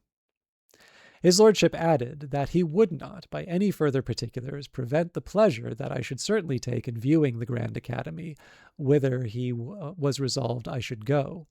He only desired me to observe a ruined building upon the side of a mountain about 3 miles distance, of which he gave me this account: that he had a very convenient mill within half a mile of his house, turned by a current from a large river, and sufficient for his own family, as well as a great number of his tenants, that about 7 years ago a club of those projectors came to him with proposals to destroy this mill and build another on the side of that mountain, on the long ridge whereof a long canal must be cut, from a repository made of water to be conveyed up by pipes and engines to supply the mill, because the wind and air upon a height agitated the water, and thereby made it fitter for motion, and because the water, descending down a declivity, would turn the mill with half the current of a river whose course is more upon a level. He said that being then not very well with the court, and pressed by many of his friends, he complied with the proposal, and after employing 100 men for 2 years, the work miscarried. The projectors went off, laying the blame entirely upon him, railing at him ever since, and putting others upon the same experiment with equal assurance of success as well as equal disappointment. In a few days we came back to town, and His Excellency, considering the bad character he had in the academy, would not go with me himself, but recommended me to a friend of his to bear me company thither. My lord was pleased to represent me as a great admirer of projects and a person of much curiosity and easy belief, which indeed was not without truth, for I had myself been a sort of projector in my younger days. Right, I've got 6 minutes before laundry, but I think what I'll do is I'll do chapter 5 and we'll maybe take our break then.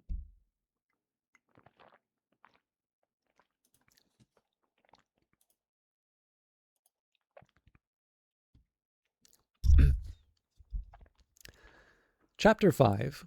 The author permitted to see the Grand Academy of Legado, the Academy largely described, the arts wherein the professors employ themselves. This academy is not an entire single building, but a continuation of several houses on both sides of a street, which, growing waste, was purchased and applied to that use. I was received very kindly by the warden, and went for many days to the academy. Every room has in it 1 or more projectors, and I believe I could not be in fewer than 500 rooms. The first man I saw was of a meagre aspect, with sooty hands and face, his hair and beard long, ragged, and singed in several places. His clothes, shirt, and skin were all of the same color. He has been 8 years upon a project for extracting sunbeams out of cucumbers, which were to be put in phials hermetically sealed, and let out to the warm air in raw inclement summers. He told me he did not doubt that in 8 years more he should be able to supply the governor's gardens with sunshine at a reasonable rate, but he complained that his stock was low, and entreated me to give him something as an encouragement to ingenuity, especially since this had been a very dear season for his cucumbers. I made him a small present, for my lord had furnished me with money on purpose, because he knew their practice of begging from all who go to see them. I went into another chamber, but was ready to hasten back, being almost overcome with a horrible stink. My conductor pressed me forward, conjuring me in a whisper to give no offense, which would be highly resented, and therefore I durst not so much as stop my nose. The projector of this cell was the most ancient student of the academy. His face and beard were of a pale yellow, his hands and clothes daubed over with filth. When I was presented to him, he gave me a close embrace, a compliment I could well have excused. His employment, from his first coming into the academy, was an operation to reduce human excrement to its original food, by separating the several parts, removing the tincture which it receives from the gall, making the odor exhale, and scumming off the saliva. He had a weekly allowance from the society of a vessel filled with human order about the bigness of a Bristol barrel. I saw another at work to calcine ice into gunpowder, who likewise showed me a treatise he had written concerning the malleability of fire, which he intended to publish. There was a most ingenious architect who had contrived a new method for building houses by beginning at the roof and working downward to the foundation, which he justified to me by the like practice of those prudent insects, the bee and the spider. There was a man born blind who had several apprentices in his own condition. Their employment was to mix colors for painters, which their master taught them to distinguish by feeling and smelling. It was indeed my misfortune to find them at that time not very perfect in their lessons, and the professor himself happened to be generally mistaken. This artist is much encouraged and esteemed by the whole fraternity. In another apartment I was highly pleased with a projector who had found a device of ploughing the ground with hogs, to save the charges of ploughs, cattle, and labor. The method is this. In an acre of ground you bury, at 6 inches distance and 8 deep, a quantity of acorns, dates, chestnuts, and other mast or vegetables, whereof these animals are fondest. Then you drive 600 or more of them into a field, where in a few days they will root up the whole ground in search of their food, and make it fit for sowing, at the time manuring it with their dung. It is true upon experiment that they found the charge and trouble very great, and that they had little or no crop. However, it is not doubted that this invention may be capable of great improvement. I went into another room, where the walls and ceiling were all hung round with cobwebs, except a very narrow passage for the artist to go in and out. At my entrance he called aloud to me, "Do not disturb his webs." He lamented the fatal mistake the world has been so long in, of using silkworms, while we had such plenty domestic insects who infinitely excelled at the former, because they understood how to weave as well as spin. And he proposed further that by employing spiders the charge of dyeing silks should be wholly saved. Whereof I was fully convinced, when he showed me the vast number of flies most beautifully colored, wherein he fed his spiders, assuring us that the webs would take a tincture from them, and as he had them of all hues, he hoped to fit everybody's fancy as soon as he could find proper food for the flies of certain gums, oils, and other glutinous matter to give strength and consistence to the threads. There was an astronomer who had undertaken to place a sundial upon the great weathercock of the town-house by adjusting the annual and diurnal motions of the earth and sun, so as to answer and coincide with all accidental turnings of the wind. I was complaining of a small fit of the colic, upon which my conductor led me into a room where a great physician resided, who was famous for curing that disease by contrary operations from the same instrument. He had a large pair of bellows with a long slender muzzle of ivory. This he conveyed 8 inches up the anus, and drawing in the wind, he affirmed that he could make the guts as lank as a dried bladder. But when the disease was more stubborn and violent, he let in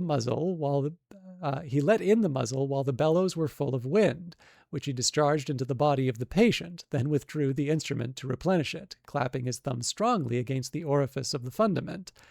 And this being repeated 3 or 4 times, the adventitious wind would rush out, bringing the noxious along with it, like the water put into a pump, and the patient recovered. I saw him try both experiments upon a dog, but could not discern any effect from the former. After the latter, the animal was ready to burst, and made so violent a discharge as was very offensive to me and my companion. The dog died on the spot, and we left the doctor endeavoring to recover him by the same operation.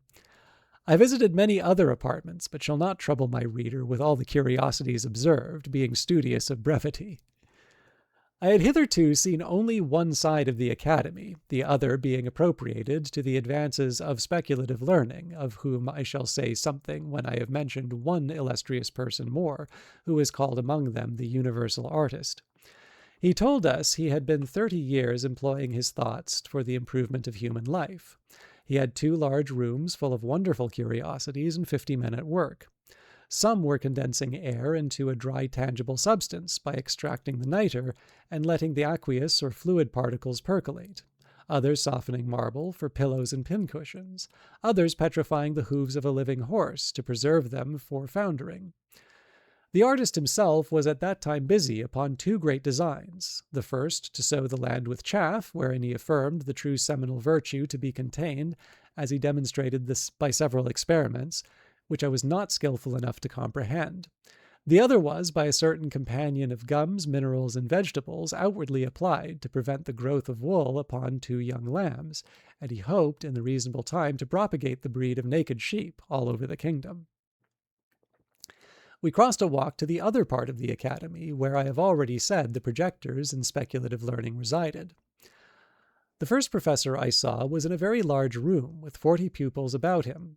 After salutation, observing me to look earnestly upon a frame, which took up the greatest part of both the length and breadth of the room, he said perhaps I might wonder to see him employed in a project for improving speculative knowledge by practical and mechanical operations. But the world would soon be sensible of its usefulness, and he flattered himself that a more noble, exalted, thought never sprang in any other man's head. Everyone knew how laborious the usual method is of attaining to arts and sciences, whereas by his contrivance the most ignorant person, at a reasonable charge and with little bodily labor, might write books in philosophy, poetry, politics, law, mathematics, and theology, without the least assistance from genius or study. He then led me to the frame, about the sides whereof all his pupils stood in ranks. It was 20 feet square, placed in the middle of the room. The superfices were composed of several bits of wood, about the bigness of a die, but some larger than others.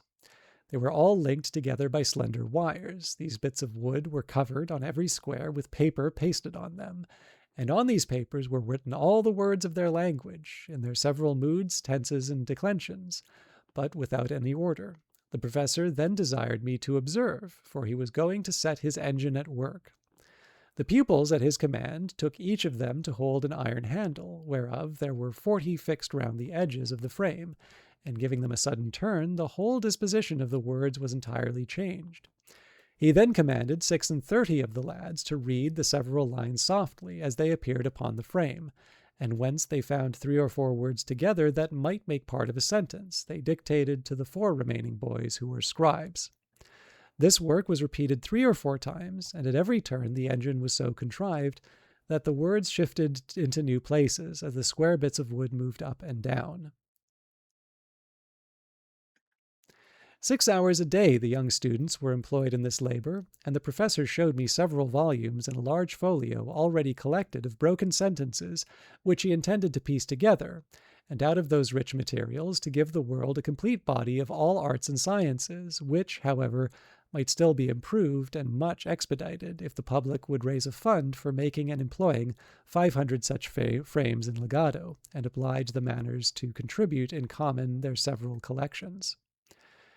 He assured me that this invention had employed all his thoughts from his youth, that he emptied the whole vocabulary into his frame, and made the strictest compulsion of the general proportion there is in books between the numbers of particles, nouns, and verbs, and other parts of speech.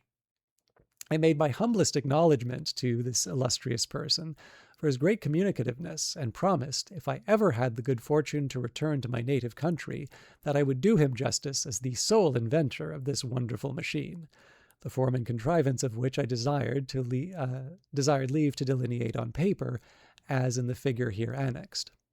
I told him, although it were the custom of our learned Europe to steal inventions from each other, who had thereby to the least disadvantage, that it became controversy. Let's try that again. Although it were the custom of our learned in Europe to steal inventions from each other, who had thereby at least this advantage, that it became a controversy which was the right owner, Yet I would take such caution that he should have the honor entire without a rival. We next went to the School of Languages, where 3 professors sat in consultation about improving that of their own country. The first project was to shorten discourse by cutting polysyllables into one and leaving out verbs and participles, because in reality all things imaginable are but nouns.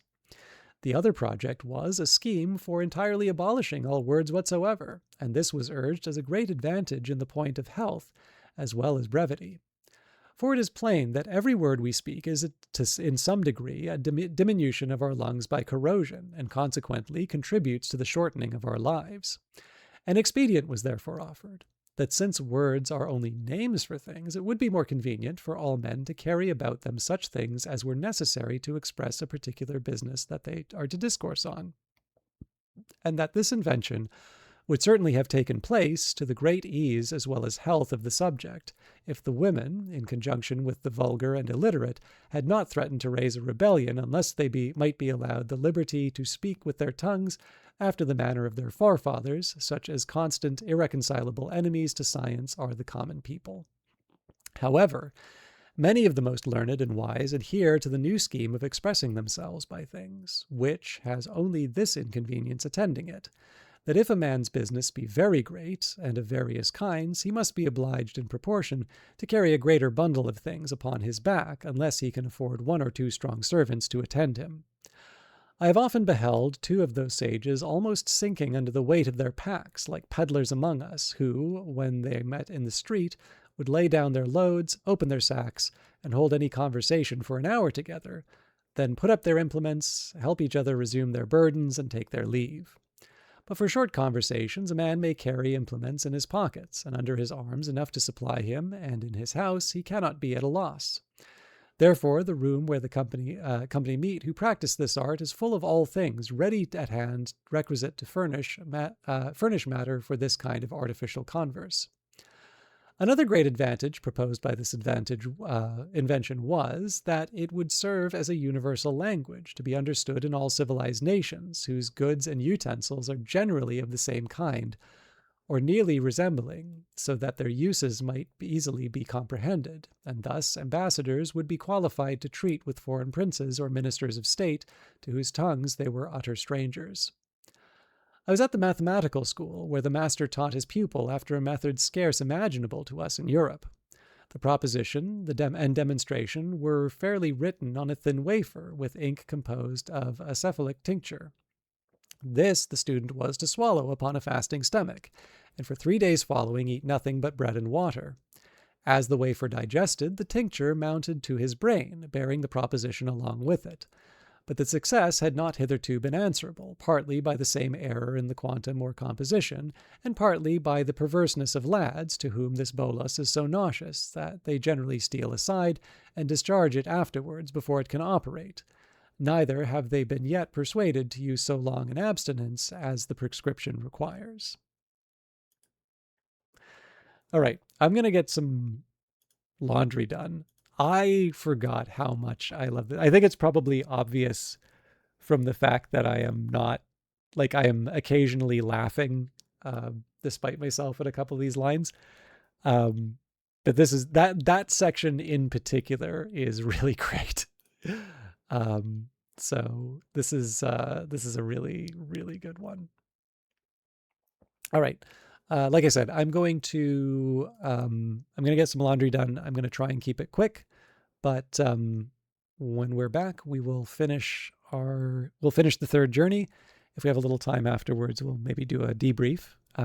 But in the meantime, now might be a good time to get up, have a stretch, get a glass of water, or whatever catches your fancy, and I will see you once my laundry's done.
All right. Thank you, everybody, for your patience. I still have a little tea left. I forgot how much I like this one. I remember, you know what, I can I can save it for the end, but all right, chapter 6. A further account of the Academy. The author proposes some improvements which are honorably received. In the school of political projectors, I was but ill entertained by the professors appearing, in my judgment, wholly out of their senses, which is a scene that never fails to make me melancholy. These unhappy people were proposing schemes for persuading monarchs to choose favorites upon the score of their wisdom, capacity, and virtue, of teaching ministers to consult the public good, of rewarding merit, great abilities, eminent services, of instructing princes to know their true interest, by placing it on the same foundation with that of their people, of choosing for employments persons qualified to exercise them, with many other wild, impossible chimeras that never entered before into the heart of man to conceive, and confirmed in me the old observation that there is nothing so extravagant and irrational which some philosophers have not maintained for truth. But, however, I shall so far do justice to this part of the Academy as to acknowledge that all of them were not so visionary. There was a most ingenious doctor who seemed to be perfectly versed in the whole nature and system of government. This illustrious person had very usefully employed his studies in finding out effectual remedies for all diseases and corruptions to which the several kinds of public administration are subject, by the vices or infirmities of those who govern, as well as by the licentiousness of those who are to obey. For instance, whereas all writers and reasoners have agreed that there is a strict universal resemblance between the natural and the political body, there can be anything more evident than that the health of both must be preserved, and the diseases cured by the same prescriptions. It is allowed that senates and great councils are often troubled with redundant, ebullient, and other peccant humors, and with many diseases of the head and more of the heart, with strong convulsions, with grievous contractions of the nerves and sinews in both hands, but especially the right, with spleen, flatus, vertigos, and deliriums, with scrofulous tumors, full of fetid, purulent matter, with sour frothy ructions, with canine appetites, and crudeness of digestion, besides many others, needless to mention.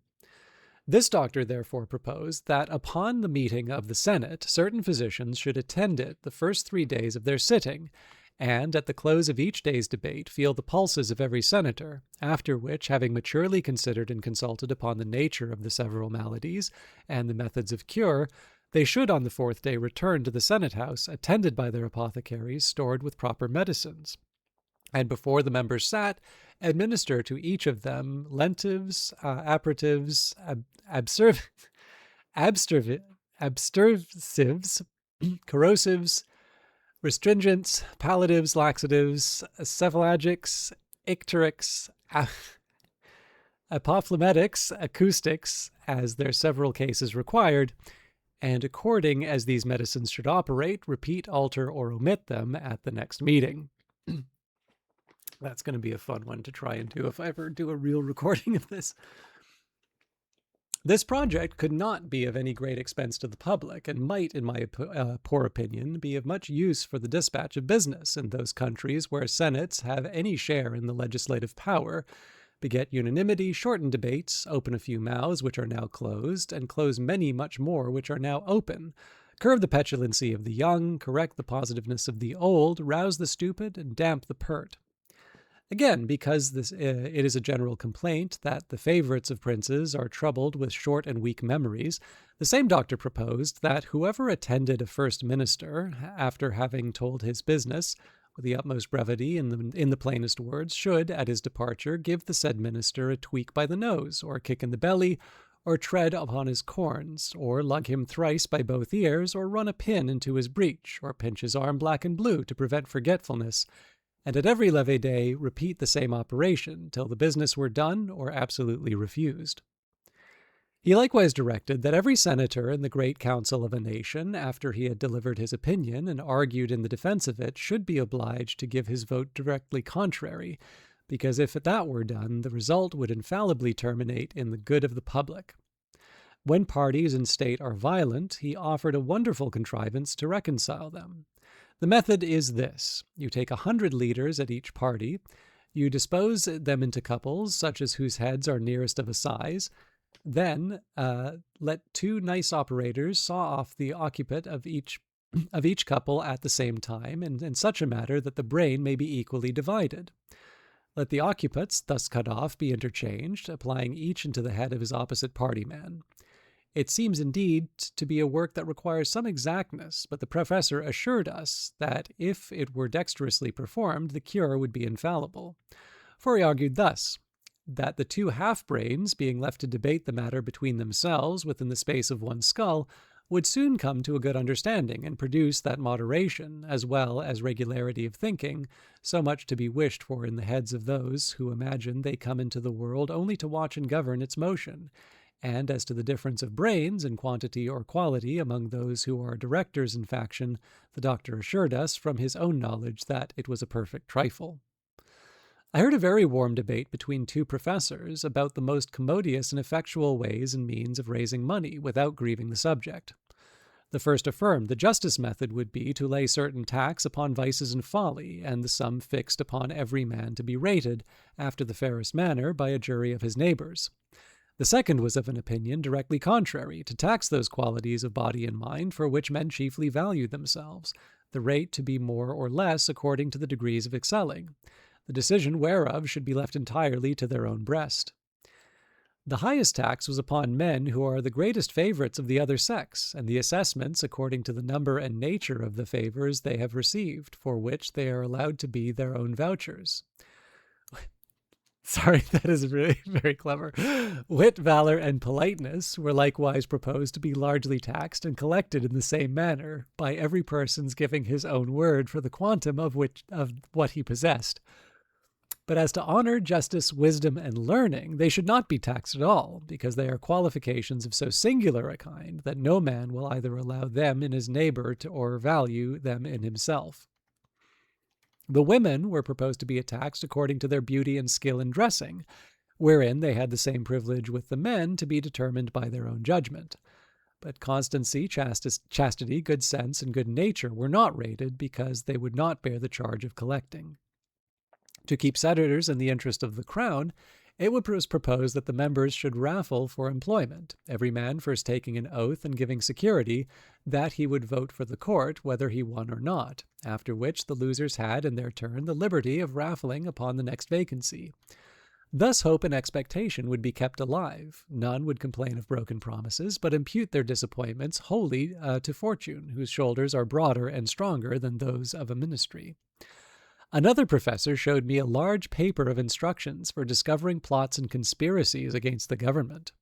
He advised great statesmen to examine into the diet of all suspected persons, their times of eating, upon which side they lay in bed, and which hand they wipe their posteriors, take a strict view of their excrements, and from the color, the odor, the taste, the consonance, the crudeness or maturity of digestion, form a judgment of their thoughts and designs, because men are never so serious, thoughtful, and intent as when they are at stool, which he found by frequent experiment, for in such conjectures, when he used merely as a trial to consider which was the best way of murdering the king, his order was to have a tincture of green, but quite different when he thought only of raising an insurrection or burning the metropolis. The whole discourse was written with great acuteness, containing many observations, both curious and useful for politicians, but, as I conceived, not altogether complete. This I ventured to tell the author, and offered, if he pleased, to supply him with some additions. He received my proposition with more compliance than is usual among writers, especially those of the projecting species, professing he would be glad to receive further information. I told him that in the kingdom of Tribnia, Britannia, by the natives called Langdon, London, where I had sojourned some time in my travels, the bulk of the people consist in a manner wholly of discoverers, witnesses, informers, accusers, prosecutors, evidences, swearers, together with their several subservient and subaltern instruments, all under the colors, the conduct, and the pay of ministers of state and their deputies. The plots in that kingdom are usually the workmanship of those persons who desire to raise their own characters of profound politicians, to restore new vigor to a crazy administration, to stifle or divert general discontents, to fill their coffers with forfeitures, and raise or sink the opinion of public credit, as either shall best answer their private advantage. It is first agreed and settled among them what suspected persons shall be accused of a plot.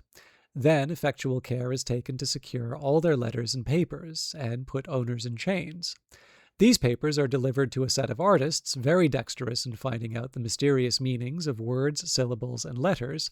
For instance, they can discover a close stool to signify a privy council, a flock of geese, a senate, a lame dog, an invader, the plague, a standing army, a buzzard, a prime minister, the gout, a high priest, a gibbet, a secretary of state, a chamber pot, a committee of grandees, a sieve, a court lady, a broom, a revolution, a mousetrap, an employment, a bottomless pit, a treasury, a sink, a court, a cap and bells, a favourite, a broken reed, a court of justice, an empty tun, a general, a running sore, the administration. This is the revised text adopted by Dr. Hawkesworth. The above paragraph in the original edition, 1726, takes another form, commencing, I told him that I should happen to live in a kingdom where lots were in vogue, etc. The names Tribnia and Langdon are not mentioned, and the close stool and its signification do not occur. When this method fails, they have two others more effectual, which the learned among them call acrostics and anagrams. First, they can decipher all the initial letters into political meanings. Thus, N shall signify a plot, B, a regiment of horse, L, a fleet at sea, or, secondly, by transposing the letters of the alphabet in any suspected paper, that they can lay open the deepest designs of a discontented party. So, for example, if I should say in a letter to a friend, our brother Tom has just got the piles, a skillful decipherer would discover that the same letters which compose that sentence may be analyzed into the following words: resist, a plot is brought home, the tour. And this is the anagrammatic method. The professor made me great acknowledgments for communicating these observations, and promised to make honorable mention of me in his treatise.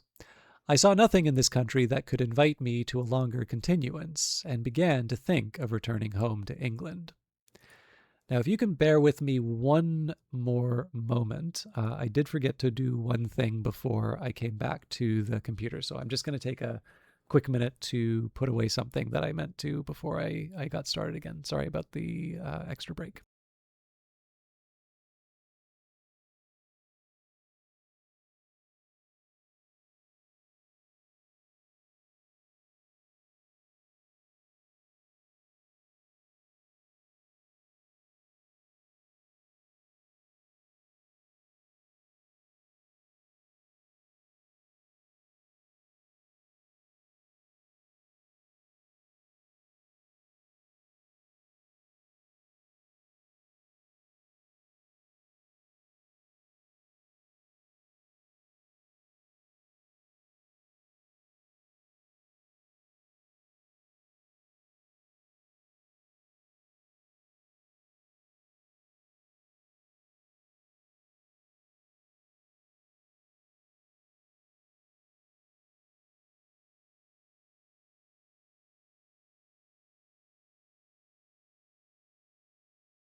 All right, sorry about that. We are properly on the home stretch.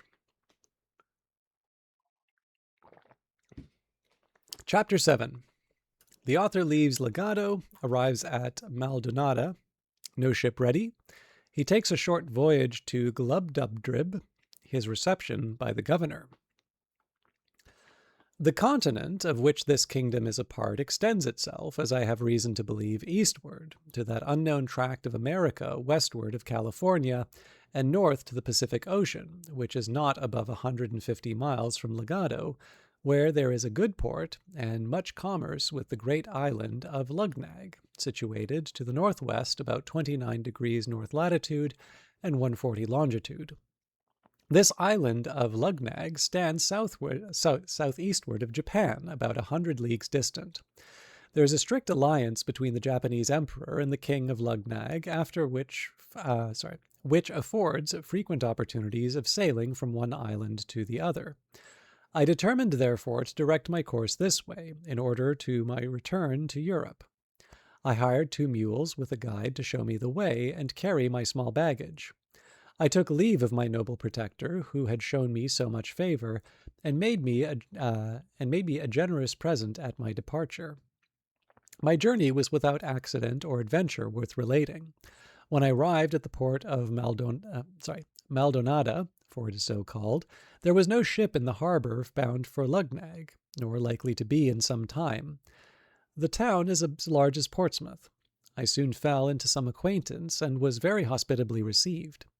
A gentleman of distinction said to me that since the ships bound for Lugnag could not be ready in less than a month, it might be no disagreeable amusement for me to take a trip to the little island of Glubdubdrib, about 5 leagues off to the southwest.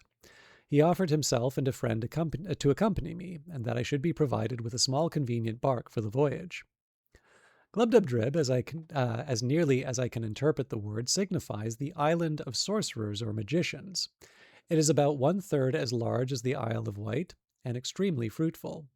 It is governed by the head of a certain tribe, who are all magicians. This tribe marries only among each other, and the eldest in succession is prince or governor. He has a noble palace, and a park of about 3,000 acres, surrounded by a wall of hewn stone about 20 feet high. In this park are several small enclosures for cattle, corn, and gardening.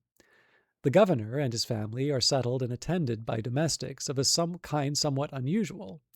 By his skill in necromancy, he has a power of calling whom he pleases from the dead and commanding their service for 24 hours, but no longer, nor can he call the same persons up again in less than 3 months, except upon very extraordinary occasions. When we arrived on the island, which was about 11 in the morning, one of the gentlemen who accompanied me went to the governor and desired admittance for a stranger who came on purpose to have the honor of attending on his highness. This was immediately granted, and we all 3 entered the gate of the palace between 2 rows of guards, armed and dressed in a very antic manner, and with something in their countenances that made my flesh creep with a horror I cannot express. We passed through several apartments, between servants of the same sort, ranked on each side as before, till we came to a chamber of presence, where, after 3 profound obeisances and a few general questions, we were permitted to sit upon 3 stools near the lowest step of his Highness's throne. He understood the language of Balnibarbi, although it was different from that of this island. He desired me to give him, excuse me, I got lost. He desired to give me some account of my travels, and to let me see that I should be treated without ceremony. He dismissed all his attendants with a turn of his finger, at which, to my great astonishment, they vanished in an instant, like visions in a dream when we awake on a sudden. I could not recover myself in some time till the governor assured me that I should receive no hurt, and observing my 2 companions to be under no concern, who had been often entertained in the same manner, I began to take courage, and related to his Highness a short history of my several adventures, yet not without some hesitation, and frequently looking behind me to place where I had seen those domestic spectres. I had the honor to dine with the governor, where a new set of ghosts served up the meat and waited at table. I now observed myself to be less terrified than I had been in the morning. I stayed until sunset, but humbly desired His Highness to excuse me for not accepting his invitation of lodging in the palace.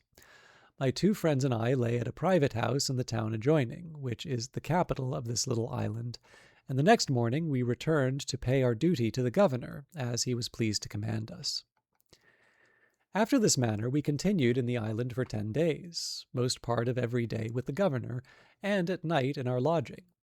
I soon grew so familiarized to the sight of spirits that after the third or fourth time they gave me no emotion at all, or if I had any apprehensions left, my curiosity prevailed over them. For His Highness the Governor ordered me to call up whatever persons I would choose to name, and in whatever numbers, among all of the dead from the beginning of the world to the present time, and command them to answer any questions I should think fit to ask, with this condition, that my questions must be confined within the compass of the times they lived in. And one thing I might depend upon, that they would certainly tell me the truth, for lying was a talent of no use in the lower world. I made my humble acknowledgments to His Highness for so great a favor. We were in a chamber from whence there was a fair prospect into the park, and because my first inclination was to be entertained with scenes of pomp and magnificence, I desired to see Alexander the Great at the head of his army just after the battle of Arbela, which, upon a motion of the governor's finger, immediately appeared in a large field under the window where we stood. Alexander was called into the room. It was with great difficulty that I understood his Greek, and had but little of my own. He assured me upon his honor that he was not poisoned, but died of a bad fever by excessive drinking. Next I saw Hannibal passing the Alps, who told me he had not a drop of vinegar in his camp. I saw Caesar and Pompey at the head of their troops, just ready to engage. I saw the former in his last great triumph. I desired that the Senate of Rome might appear before me in one large chamber, and an assembly of somewhat later age encounter view in another. The first seemed to be as an assembly of heroes and demigods, the other a knot of peddlers, pickpockets, highwaymen, and bullies. The governor, at my request, gave the sign for Caesar and Brutus to advance towards us. I was struck with a profound veneration at the sight of Brutus, and could easily discover that most consummate virtue, the greatest intrepidity and firmness of mind, the truest love of his country, and general benevolence for mankind, in every lineament of his countenance. I observed with much pleasure that these two persons were in good intelligence with each other, and Caesar freely confessed to me that the greatest actions of his own life were not equal by many degrees to the glory of taking it away. I had the honor to have much conversation with Brutus, and was told that his ancestor Junius, Socrates, Epaminondas, Cato the Younger, Sir Thomas More, and himself were perpetually together, a sextumvirate to which all the ages of the world cannot add a seventh. It would be tedious to trouble the reader with relating what vast numbers of illustrious persons were called up to gratify that insatiable desire I had to see the world in every period of antiquity placed before me. I chiefly fed mine eyes with beholding the destroyers of tyrants and usurpers, and the restorers of liberty to oppressed and injured nations. But it is impossible to express the satisfaction I received in my own mind after such a manner as to make it suitable entertainment to the reader. Chapter 8. A further account of Glubbdubdrib, Ancient and Modern History, corrected. Having a desire to see those ancients who were most renowned for wit and learning, I set apart one day on purpose. I proposed that Homer and Aristotle might appear at the head of all their commentators, but these were so numerous that some hundreds were forced to attend in the court and outwards rooms of the palace.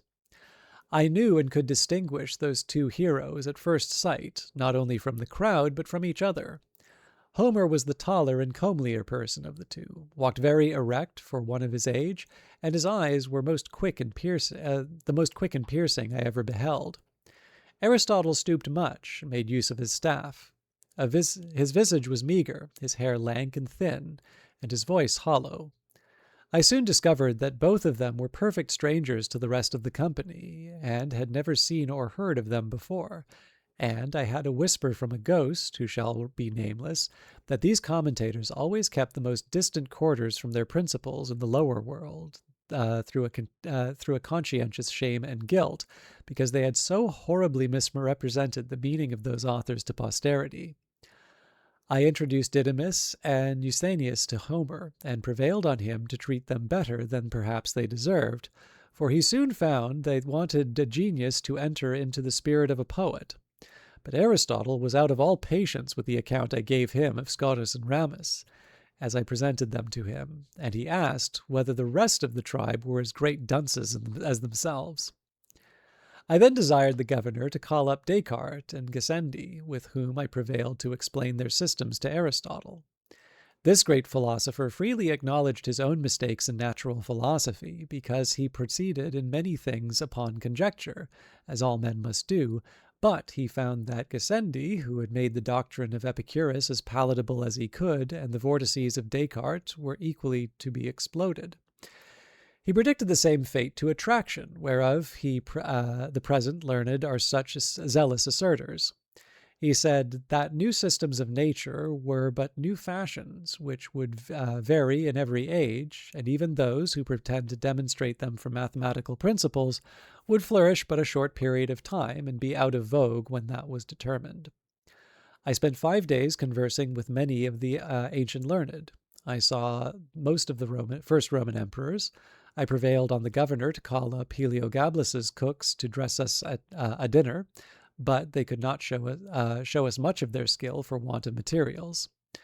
A helot of Agesilaus made us a dish of Spartan broth, but I was not able to get down a second spoonful.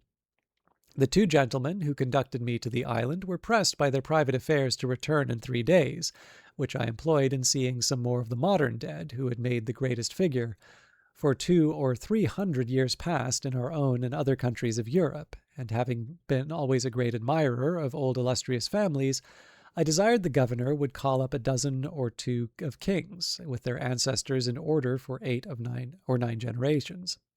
But my disappointment was grievous and unexpected, for instead of a long train with royal diadems, I saw 1 family, 2 fiddlers, 3 spruce courtiers, and an Italian prelate. In another, a barber, an abbot, and 2 cardinals. I have too great a veneration for crowned heads to dwell any longer on so nice a subject, but as to counts, marquises, dukes, earls, and the like, I was not so scrupulous, and I confess it was not without some pleasure that I found myself able to trace the particular features by which certain families are distinguished up to their originals. I could plainly discover whence 1 family derives a long chin, why a second has abounded with knaves for 2 generations, and fools for 2 more, why a third happened to be crack-brained, and a 4th to be sharpers, whence it came that Polydore Virgil says of a certain great house, nec vir fortis, nec fomentia casta, how cruelty, falsehood, and cowardice grew to be characteristic, by which certain families are distinguished as much by their coats of arms, who first brought the pox into a noble house, which has linearly descended scrofulous tumors to their posterity. Neither could I wonder at all this, when I saw such an interruption of lineages by pages, lackeys, valets, coachmen, gamesters, fiddlers, players, captains, and pickpockets. I was chiefly disgusted with modern history, for having strictly examined all the persons of greatest name in the courts of princes for 100 years past, I found how the world has been misled by prostitute writers to ascribe the greatest exploits in war to cowards, the wisest counsel to fools, sincerity to flatterers, Roman virtue to betrayers of their country, piety to atheists, chastity to sodomites, truth to informers. How many innocent and excellent persons have been condemned to death or banishment by the practicing of great ministers upon the corruption of justice and the malice of factions? How many villains had been exalted to the highest places of trust, power, dignity, and profit? How great a share in the motions and events of courts, councils, and senates might be challenged by bawds, whores, pimps, parasites, and buffoons? How low an opinion I had of human wisdom and integrity when I was truly informed of the springs and motives of great enterprises and revolutions in the world, and of the contemptible accidents to which they owed their success. Here I discovered the roguery and ignorance of those who pretend to write anecdotes or secret history, who send so many kings to their graves with a cup of poison, will repeat the discourse between a prince and a chief minister, where no witnesses was by, unlock the thoughts and cabinets of ambassadors and secretary of states, and have the perpetual misfortune to be mistaken.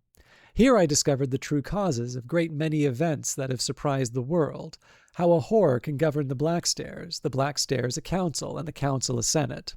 A general confessed in my presence that he got a victory purely by force of cowardice and ill conduct, and an admiral that for want of proper intelligence he beat the enemy to whom he intended to betray the fleet. 3 kings protested to me that in their whole reigns they never did once prefer any person of merit, unless by mistake or treachery of some minister in whom they confided. Neither would they do it if they were to live again. And they showed, with great strength of reason, that the royal throne could not be supported without corruption, because that positive, confident, restive temper which virtue infused into a man was a perpetual clog to public business. I had the curiosity to inquire in a particular manner by what methods great numbers had procured to themselves high titles of honor and prodigious estates, and I confined my inquiry to a very modern period. However, without grating upon present times, because I would be sure to give no offence even to foreigners, for I hope the reader need not be told that I do not in the least intend my own country, in which I can say upon this occasion, a great number of persons concerned me were called up, and, upon a very slight examination, discovered such a scene of infamy that I cannot reflect upon it without some seriousness. Perjury, oppression, subordination, fraud, panderism, and the like infirmities were among the most excusable arts that they had to mention, and for these I gave, as it was reasonable, great allowance. But when some confessed they owed their greatness and wealth to sodomy or incest, others to prostituting their own wives and daughters, others to the betraying of their country or their prince, some to poisoning, more to the perverting of justice, in order to destroy the innocent, I hope I may be pardoned if these discoveries inclined me to little to abate of that profound veneration which I am naturally apt to pay to persons of high rank, who ought to be treated with the utmost respect due to their sublime dignity by us, their inferiors. I had often read of some great service done to princes and states, and desired to see the persons by whom those services were performed. Upon inquiry, I was told that their names were to be found on no record except a few of them whom history has represented as the vilest of rogues and traitors. As to the rest, I never once heard of them. They all appeared with dejected looks, and in the meanest habit, most of them telling me they died in poverty and disgrace, and the rest on a scaffold or a gibbet. Among others, there was one person whose case appeared a little singular. He had a youth about 18 years old standing by his side. He told me he had for many years been a commander of a ship, and in the sea fight at Actium had the good fortune to break through the enemy's great line of battle, sink 3 of their capital ships, and take a 4th, which was the sole cause of Antony's flight, and of the victory that ensued. That the youth standing by him, his only son, was killed in action. He added that, upon the confidence of some merit, the war being at an end, he went to Rome and solicited at the court of Augustus to be preferred to a greater ship, whose commander had been killed. But, without any regard to his pretensions, it was given to a boy who had never seen the sea, the son of Libertania, who waited on one of the emperor's mistresses. Returning back to his own vessel, he was charged with neglect of duty, and the ship given to a favorite page of Publicola, the vice-admiral, whereupon he retired to a poor farm at great distance from Rome, and there ended his life. I was so curious to know the truth of this story that I desired Agrippa might be called, who was admiral in that fight. He appeared and confirmed the whole account, but with much more advantage to the captain, whose modesty had extenuated or concealed a great part of his merit. I was surprised to find corruption grown so high and so quick in that empire by the force of luxury so lately introduced, which made me less wonder at many parallel cases in other countries where vices of all kinds have reigned so much longer, and where the whole praise as well as pillage has been engrossed by the chief commander, who perhaps had the least title to either. As every person called up made exactly the same appearance he had done in the world, it gave me melancholy reflections to observe how much the race of humankind was degenerated among us within these 100 years past, how the pox, under all its consequences and denominations, had altered every lineament of an English countenance, shortened the size of bodies, unbraced the nerves, relaxed the sinews and muscles, introduced a sallow complexion, and rendered the flesh loose and rancid. I descended so low as to desire some English yeoman of the old stamp might be summoned to appear, once so famous for the simplicity of their manners, diet, and dress, for justice in their dealings, for their true spirit of liberty, for their valor, and their love of their country. Neither could I be wholly unmoved after comparing the living with the dead when I consider how all these pure native virtues were prostituted for a piece of money by their grandchildren, who in selling their votes and managing at elections have acquired every vice and corruption that can possibly be learnt in a court. Chapter 9. The author returns to Maldonada, sails to the kingdom of Lugnag, the author confined. He is sent for to court, the manner of his admittance, the king's great lenity to his subjects. The day of our departure being come, I took leave of His Highness, the governor of Glubbdubdrib, and returned with my 2 companions to Maldonada, where, after a fortnight's waiting, a ship was ready to sail for Lugnag. The 2 gentlemen and some others were so generous and kind as to furnish me with provisions and see me on board. I was a month in this voyage. We had one violent storm, and were under a necessity of steering westward to get into the trade wind, which holds for above 60 leagues. On the 21st of April, 1708, we sailed into the river of Clemendig, which is a seaport town at the southeast point of Lugnag. We cast anchor within a league of the town and made a signal for a pilot. 2 of them came on board in less than half an hour, by whom we were guided between certain shoals and rocks, which are very dangerous in the passage, to a large basin, where a fleet may ride in safety within a cable's length of the town wall. Some of our sailors, whether out of treachery or inadvertence, had informed the pilots that I was a stranger and a great traveller, whereof these gave notice to the custom-house officer, by whom I was examined very strictly upon my landing. This officer spoke to me in the language of Baldimbarbi, which, by force of much commerce, is generally understood in that town, especially by seamen and those employed in the customs. I gave him a short account of some particulars, and made my story as plausible and consistent as I could. But I thought it necessary to disguise my country and call myself a Hollander, because my intentions were for Japan, and I knew the Dutch were the only Europeans permitted to enter into that kingdom. I therefore told the officer that, having been shipwrecked off the coast of Baldimbarbi and cast on a rock, I was received up into Laputa, or the Flying Island, of which he had often heard, and was now endeavoring to get to Japan, whence I might find a convenience of returning to my own country. The officer said I must be confined till he could receive orders from court, for which he would write immediately, and hoped to receive an answer in a fortnight. I was carried to a convenient lodging with a sentry placed at the door. However, I had the liberty of a large garden and was treated with humanity enough, being maintained all the time at the king's charge. I was invited by several persons, chiefly out of curiosity, because it was reported that I had come from countries very remote, of which they had never heard. I hired a young man who came in the same ship to be an interpreter. He was a native of Lugnag, but had lived some years in Maldonada, and was a perfect master of both languages. By his assistance, I was able to hold a conversation with those who came to visit me, but this consisted only of their questions and my answers. The dispatch came from court about the time we expected. It contained a warrant for conducting me and my retinue to Traldragdub, or Trildogdrib, for it is pronounced both ways as near as I can remember, by a party of 10 horse. All my retinue was that poor lad for an interpreter, whom I persuaded into my service, and at my humble request we had each of us a mule to ride on.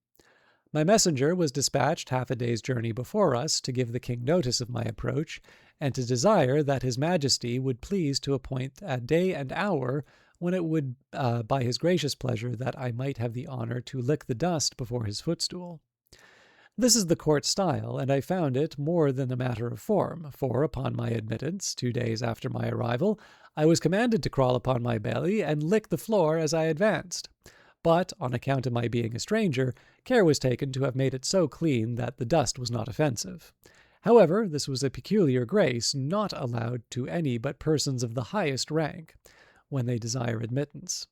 Nay, sometimes the floor is strewed with dust on purpose when the person to be admitted happens to have powerful enemies at court. And I've seen a great lord with his mouth so crammed that when he had crept to the proper distance from the throne, he was not able to speak a word. Neither is there any remedy, because it is capital for those who receive an audience to spit or wipe their mouths in the Majesty's presence. There is indeed another custom, which I cannot altogether approve of. When the king has a mind to put any of his nobles to death in a gentle, indulgent manner, he commands the floor to be strewn with a certain brown powder of a deadly composition, which, being licked up, infallibly kills him in 24 hours. But, in justice to this prince's great clemency, and the care he has for his subjects' lives, wherein it were much to be wished that the monarchs of Europe would imitate him, it must be mentioned, for his honor, that strict orders are given to have infected parts of the floor well washed after every such execution, which, if his domestics neglect, they are in danger of incurring his royal displeasure. I have myself heard him give directions that one of his pages should be whipped, whose turn it was to give notice about washing the floor after an execution, but maliciously had omitted it, by which neglect a young lord of great hopes, coming to an audience, was unfortunately poisoned, although the king at the time had no design against his life. But this good prince was so gracious as to forgive the poor page his whipping, upon promise that he would do it no more without special orders. To return from this digression, when I had crept within 4 yards of the throne, I raised myself gently upon my knees, and then striking my forehead 7 times against the ground, I pronounced the following words as they had been taught to me the night before. Inkling, Glofthrob, Squat, Surum, Bithlop, Mashplat, Zwin, Tnodgluf, Silopad, Girdblesh, Asht. This is the compliment established by the laws of the land, for all persons admitted to the king's presence. It may be rendered into English as thus: May your celestial majesty outlive the sun 11 moons and a half. To this the king returned some answer, which, although I could not understand, yet I replied as I had been directed. Fluftdrin Yalric Dwundlum Prastrad Mirpush, which properly signifies, my tongue is in the mouth of my friend. And by this expression was meant that I desired to leave to bring my interpreter, whereupon the young man already mentioned was accordingly introduced, by whose intervention I answered as many questions as His Majesty could put in above an hour. I spoke in the Balnibarbian tongue, and my interpreter delivered my meaning in that of Lugnag. The king was much delighted with my company, and ordered his Bifmar Club, or High Chamberlain, to appoint a lodging in court for me and my interpreter, with a daily allowance for my table and a large purse of gold for my common expense. I stayed 3 months in this country, out of perfect obedience to His Majesty, who was pleased highly to favour me, and made me very honourable offers. But I thought it more consistent with prudence and justice to pass the remainder of my days with my wife and family. Chapter 10. The Lugnagians commended, a particular description of the Struldbrugs, with many conversations between the author and some eminent persons upon that subject. The Lugnagians are a polite and generous people, and although they are not without some share of that pride which is peculiar to all eastern countries, yet they show themselves courteous to strangers, especially such who are countenanced by the court. I had many acquaintance, and among persons of the best fashion, and being always attended by my interpreter, the conversation we had was not disagreeable. One day, in much good company, I was asked by a person of quality whether I had seen any of their Struldbrugs or immortals. I said I had not, and desired he would explain to me what he meant by such an appellation applied to a mortal creature. He told me that sometimes, though very rarely, a child happened to be born in a family with a red circular spot in the forehead directly over the left eyebrow, which was an infallible mark that it should never die. The spot, as he described it, was about the compass of a silver threepence, but in the course of time grew larger and changed its color. For at 12 years old it became green, so continued till 5 and 20, and then turned a deep blue. At 5 and 40 it grew coal black and as large as an English shilling, but never admitted any further alteration, he said. These birds were so rare that he did not believe there could be more than 1,100 struldbrugs of both sexes in the whole kingdom, of which he computed about 50 in the metropolis, and among the rest, a young girl born about 3 years ago, and that these productions were not peculiar to any family, but a mere effect of chance, and the children of the struldbrugs themselves were equally mortal with the rest of the people. I freely own myself to have been struck with inexpressible delight upon hearing this account, and the person who gave it to me happening to understand the Belbinarian language, which I spoke very well, I could not forbear breaking out into expressions, perhaps a little too extravagant. I cried out as in a rapture, "Happy nation, where every child hath at least a chance for being immortal! Happy people who enjoy so many living examples of ancient virtue, and have masters ready to instruct them in the wisdom of all former ages! But happiest, beyond all comparison, are those excellent struldbrugs, who, being born exempt from that universal calamity of human nature, have their minds free and disengaged, without the weight and depression of spirits caused by the continual apprehensions of death." I discovered my admiration that I had not observed any of these illustrious persons at court, the black spot on the forehead being so remarkable a distinction that I could not have easily overlooked it, and that it was impossible that His Majesty, a most judicious prince, should not provide himself with a good number of such wise and able counselors. Yet perhaps the virtue of those reverend sages was too strict for the corrupt and libertine manners of a court, and we often find by experience that young men are too opinionated and volatile to be guided by the sober dictates of their seniors. However, since the king was pleased to allow me access to his royal person, I was resolved upon the very first occasion to deliver my opinion to him on this matter freely and at large, by the help of my interpreter, and whether he would please to take my advice or not, yet in one thing I was determined, that His Majesty, having frequently offered me an establishment in this country, I would, with great thankfulness, accept the favor, and pass my life here in conversation with those superior beings, the strudelbrugs, if they would please to admit me. The gentleman to whom I addressed my discourse, because, as I have already observed, he spoke the language of Balnibarbi, said to me, with a sort of smile which usually arises from pity to the ignorant, that he was glad of any occasion to keep me among them, and desired my permission to explain to the company what I had spoke. He did so, and they talked together for some time in their own language, whereof I understood not a syllable, neither could I observe by their countenances what impression my discourse had made on them. After a short silence, the same person told me that his friends and mine, so he thought fit to express himself, were very much pleased with the judicious remarks I had made on the great happiness and advantages of immortal life, and they were desirous to know, in a particular manner, what scheme of living I should have formed to myself if I had fallen to my lot to have been born a strudelbrug. I answered it was easy to be eloquent on so copious and delightful a subject, especially to me, who had been oft apt to amuse myself with visions of what I should do if I were a king, a general, or a great lord, and upon this very case I had frequently run over the whole system, how I should employ myself and pass the time, if I were sure to live forever. That if it had been my good fortune to come into the world a strudelbrug, as soon as I could discover my own happiness by understanding the difference between life and death, I would first resolve by all arts and methods whatsoever to procure myself riches, in the pursuit of which by thrift and management I might reasonably expect in about 200 years to be the wealthiest man in the kingdom. In the second place, I would, from my earliest youth, apply myself to the study of arts and sciences, by which I should arrive in time to excel all others in learning. Lastly, I would carefully record every action and event of consequence that happened in the public, impartially draw the characters of the several successions of princes and great ministers of state, and with my own observations on every point.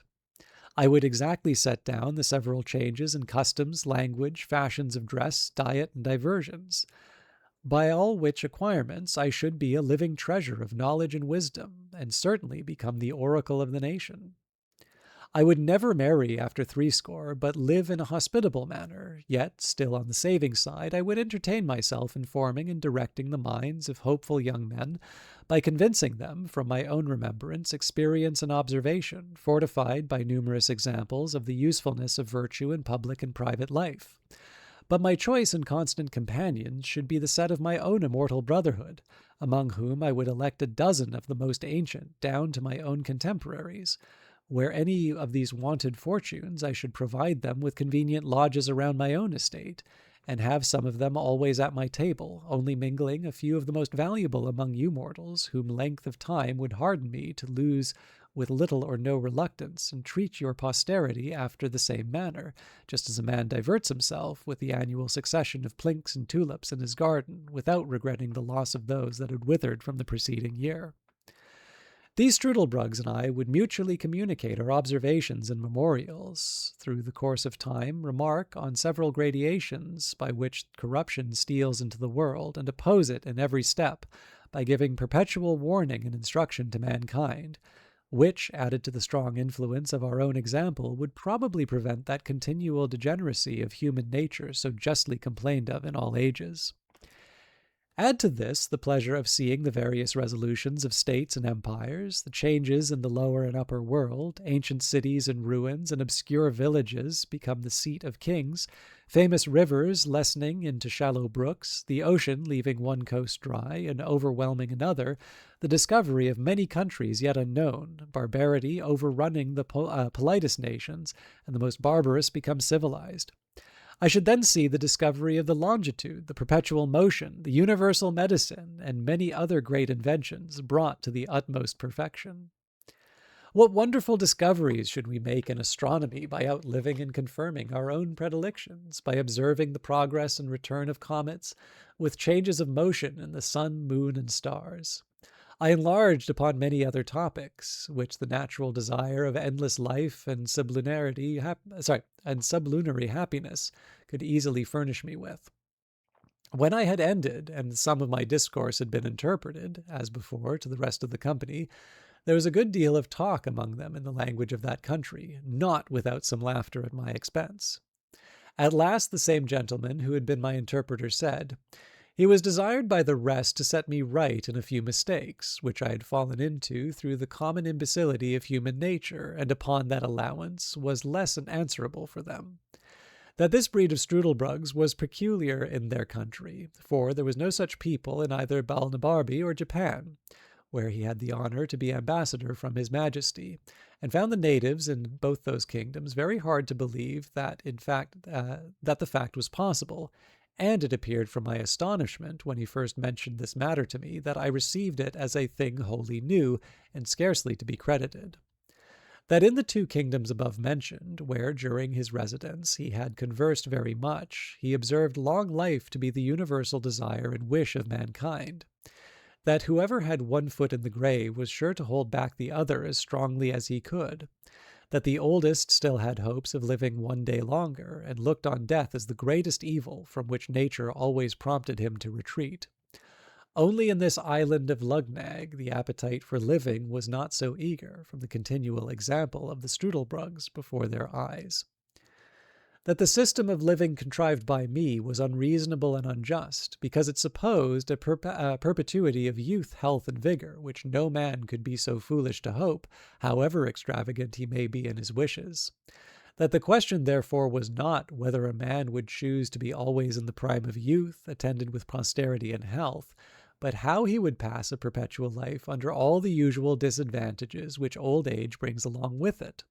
For although few men will avow their desires of being immortal upon such hard conditions, yet in the two kingdoms before mentioned, of Balnibarbi and Japan, he observed that every man desired to put off death some time longer, let it approach ever so late, and he rarely heard of any man who died willingly, except he were inclined by the extremity of grief or torture. And he appealed to me whether in those countries I had traveled as well as my own I had not observed the same general disposition. After this preface, he gave me a particular account of the Strudelbrugs among them. He said they commonly acted like mortals till about 30 years old, after which by degrees they grew melancholy and dejected, increasing in both until they came to fourscore.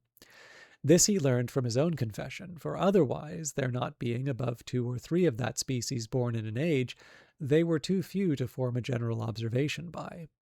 When they came to fourscore years, which is reckoned the extremity of living in this country, they had not only all the follies and infirmities of all the other old men, but many more which arose from the dreadful prospect of never dying.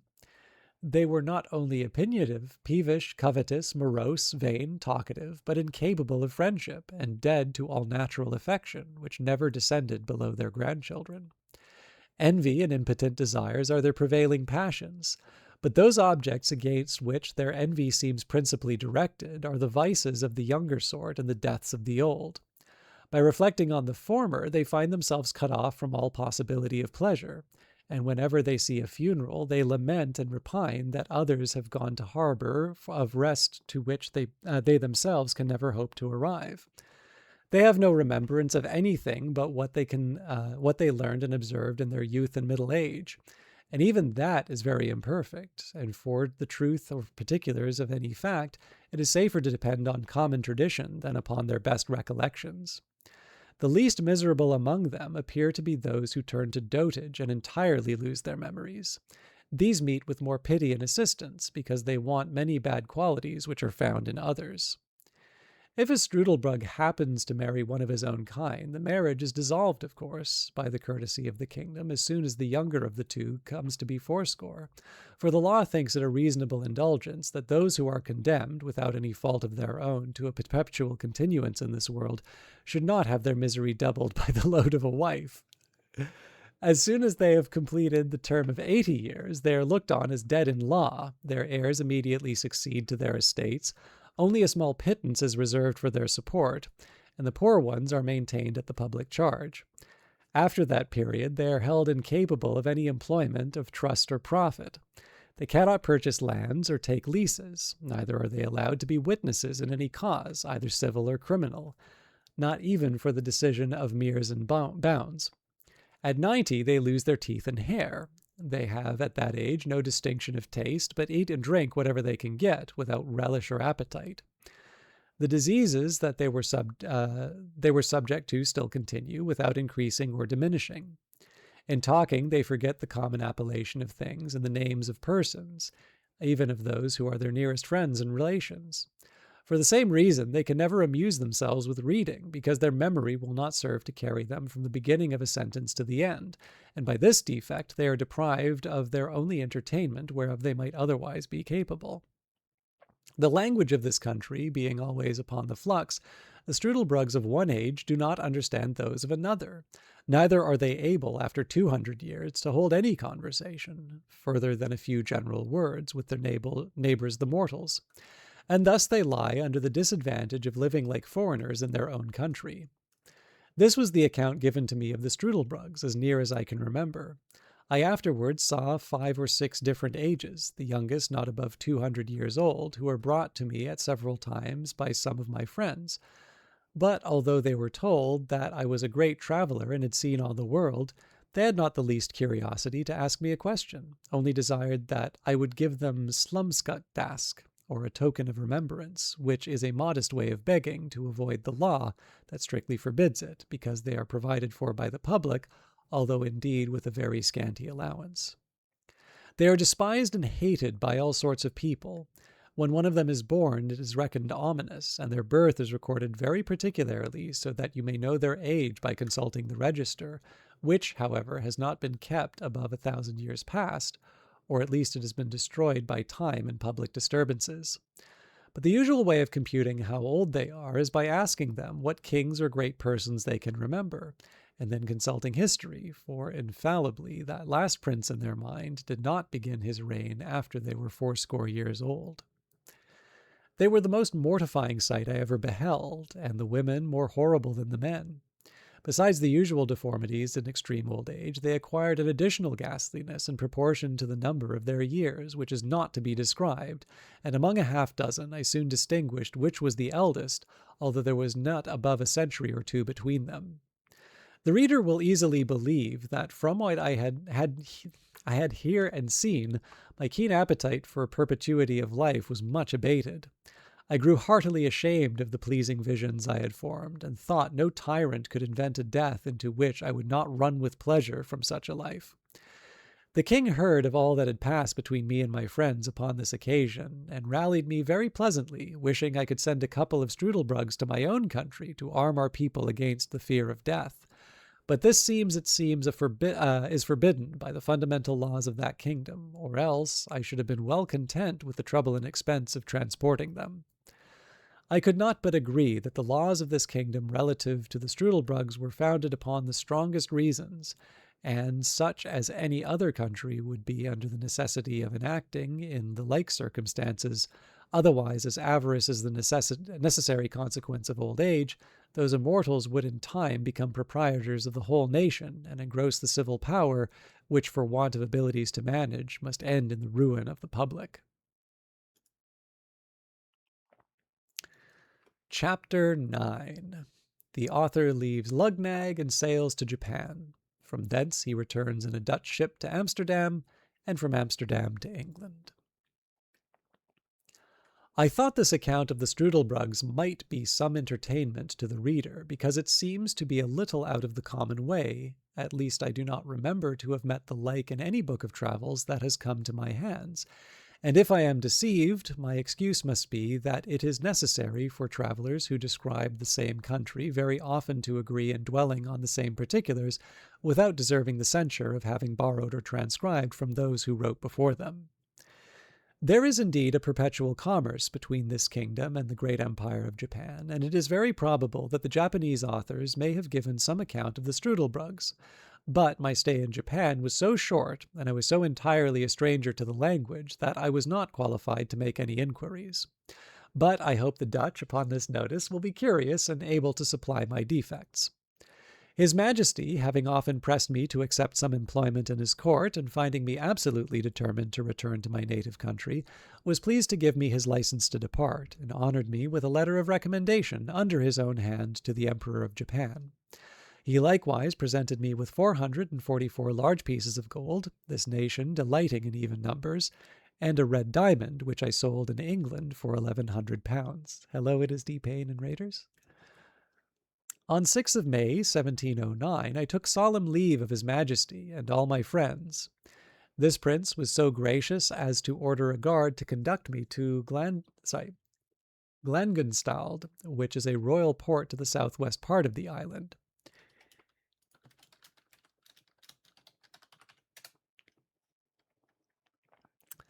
In 6 days I found a vessel ready to carry me to Japan, and spent 15 days in the voyage. We landed at a small port town called Zamoshi, situated on the southeast part of Japan. The town lies on the western point, where there is a narrow strait leading northward into a long arm of the sea, upon the northwest part of which Edo, the metropolis, stands. At landing, I showed the custom house officers my letter from the King of Lugnag to His Imperial Majesty. They knew the seal perfectly well, as it was as broad as the palm of my hand. The impression was a king lifting up a lame beggar from the earth. The magistrates of the town, hearing of my letter, received me as a public minister. They provided me with carriages and servants, and bore my charges to Edo, where I was admitted to an audience, and delivered my letter, which was opened with great ceremony, and explained to the emperor by an interpreter, who gave me notice, by His Majesty's order, that I should signify my request, and whatever it were, it should be granted for the sake of his royal brother of Lugnag. This interpreter was a person employed to transact affairs with the Hollanders. He soon conjectured by my countenance that I was European, and therefore repeated His Majesty's commands in Low Dutch, which I spoke perfectly well. I answered, as I had before determined, that I was a Dutch merchant, shipwrecked in a very remote country, whence I had travelled by sea and land to Lugnag, and then took shipping for Japan, where I knew my countrymen often traded, and with some of these I hoped to get an opportunity of returning into Europe. I therefore most humbly entreated his royal favor to give order that I should be conducted safely to Nangasak. To this I added another petition. For the sake of my patron, the King of Lugnag, his Majesty would condescend to excuse my performing the ceremony imposed on my countrymen of trampling upon the crucifix, because I had been thrown into his kingdom by my misfortunes, without any intention of trading. When this latter petition was interpreted to the emperor, he seemed a little surprised, and said he believed I was the first of my countrymen who ever made any scruple in the point, and that he began to doubt whether I was a real Hollander or not, but rather suspected I must be a Christian. However, for the reasons I had offered, but chiefly to gratify the King of Lugnag by an uncommon mark of his favour, he would comply with the singularity of my humour, but the affair must be managed with dexterity, and his offers should be commanded to let me pass as if it were by forgetfulness. For he assured me that if the secret should be discovered by my countrymen the Dutch, that they would cut my throat in the voyage. I returned my thanks by the interpreter for so unusual a favour, and some troops being at that time on their march to Nagasaki, the commanding officer had orders to convey me safe thither, with particular instructions about the business of the crucifix. On the 9th day of June, 1709, I arrived at Nagasaki, after a very long and troublesome journey. I soon fell into the company of some Dutch sailors belonging to the Amboina of Amsterdam, a stout ship of 450 tons. I had lived long in Holland, pursuing my studies at Leiden, and I spoke Dutch well. The seamen soon knew whence I came last. They were curious to inquire into my voyages and course of life. I made up a story as short and probable as I could, but concealed the greatest part.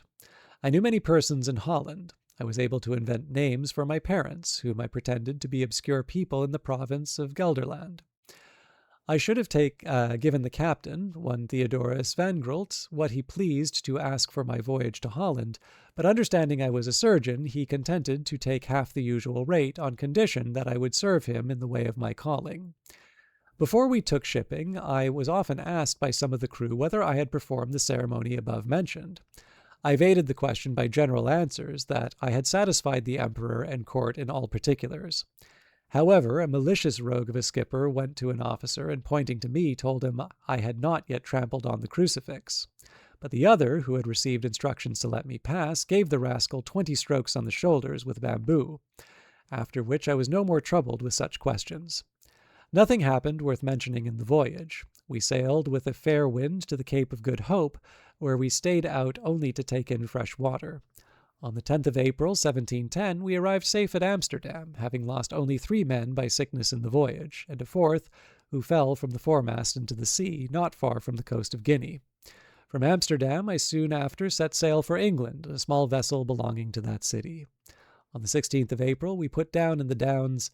I landed the next morning, and saw once more my native country, after an absence of 5 years and 6 months complete. I went straight to Redriff, where I arrived the same day at 2 in the afternoon, and found my wife and family in good health. Thus ends the 3rd voyage.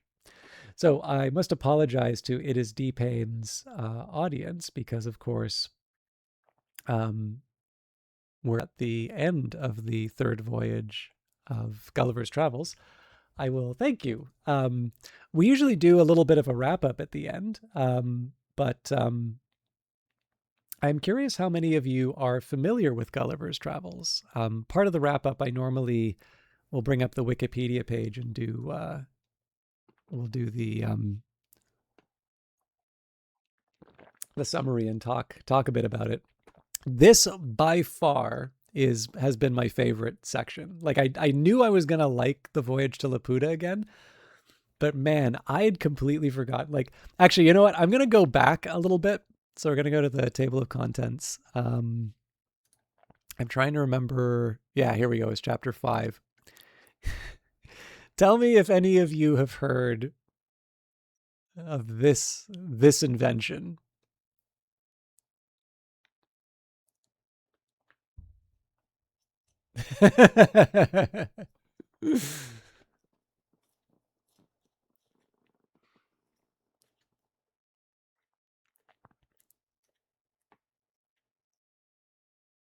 Um, where were we? All right.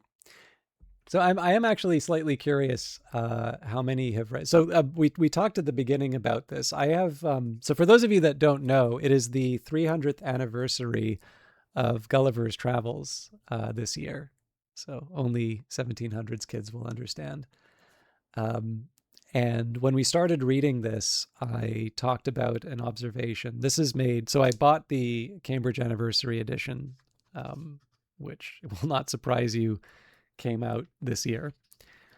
And I was trying to remember a criticism that was made of the book. And as it happens, it's like the very first thing in the introduction. And it was Samuel Johnson, who says, well, this is Boswell writing of Johnson. I wondered to hear him say of Gulliver's Travels, when once you have thought of big men and little men, it is very easy to do all the rest. And of course, Gulliver's Travels is very often considered as a children's book. There have been film adaptations of it, but inevitably it is about the voyage to Lilliput. And occasionally there'll be, at the very least, a tip of the hat to Brobdingnag. So I remember, for whatever reason, I remember the one with Richard Harris the best. But it basically, it does the first voyage and ends differently. So basically it ends with him being caught by a giant at the end. So it's, it's a nice little way of wrapping up the movie. And I'll even note that as much as I like this anniversary edition, I note that the cover has a bunch of bindings for all the letters of Gulliver, which of course is a reference to to Lilliput. Actually, the other thing I'll do, let me just see if I can find this. This is an old luxury product, but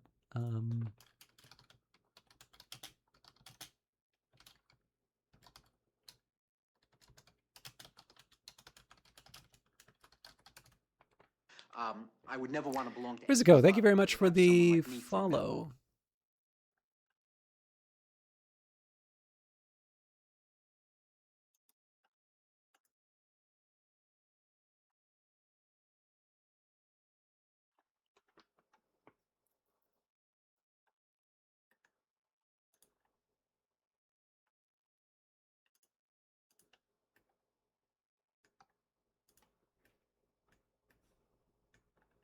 So I'm trying to see if I can find.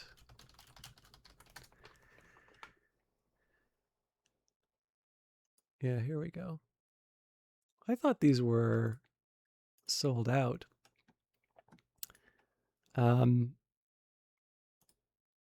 But this is Mont Blanc has a writer's edition pen. So like, just to be clear, like this is preposterously expensive. So like, you know, it's not my job to tell you all what you should do with your money, but you know, the people who found AI companies can buy this.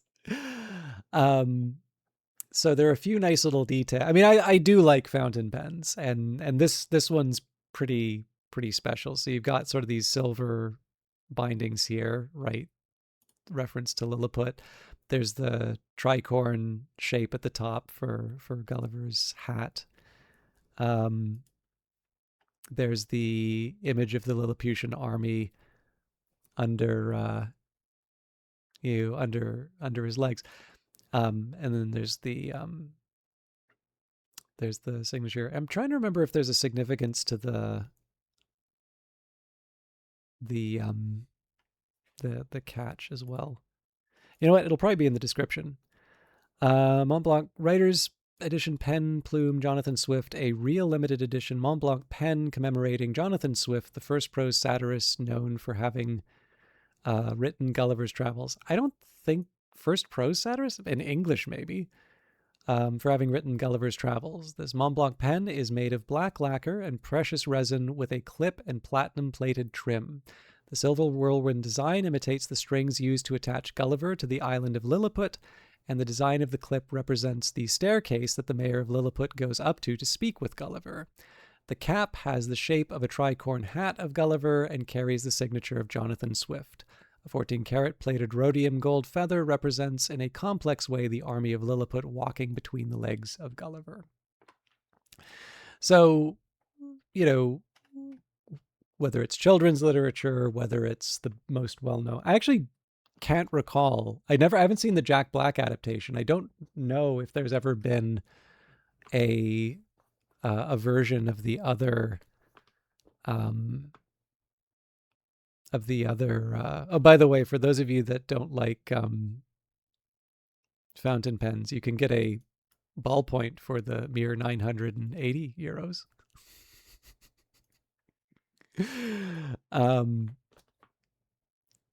But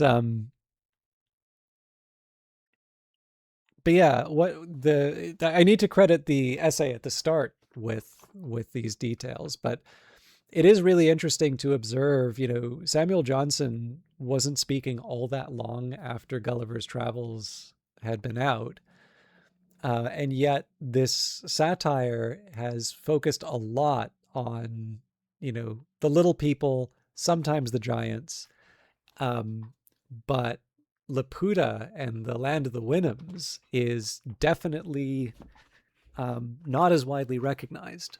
And again, that's fine. I mean, I do also want to be clear here, right? That there's no, I'm not here to gatekeep Jonathan Swift or Gulliver's Travels, but it is very interesting to see where the emphasis has gone. And in particular to me, I do see, as much as I really like this anniversary edition, I do think it's interesting that the cover is continuing that emphasis on the first voyage.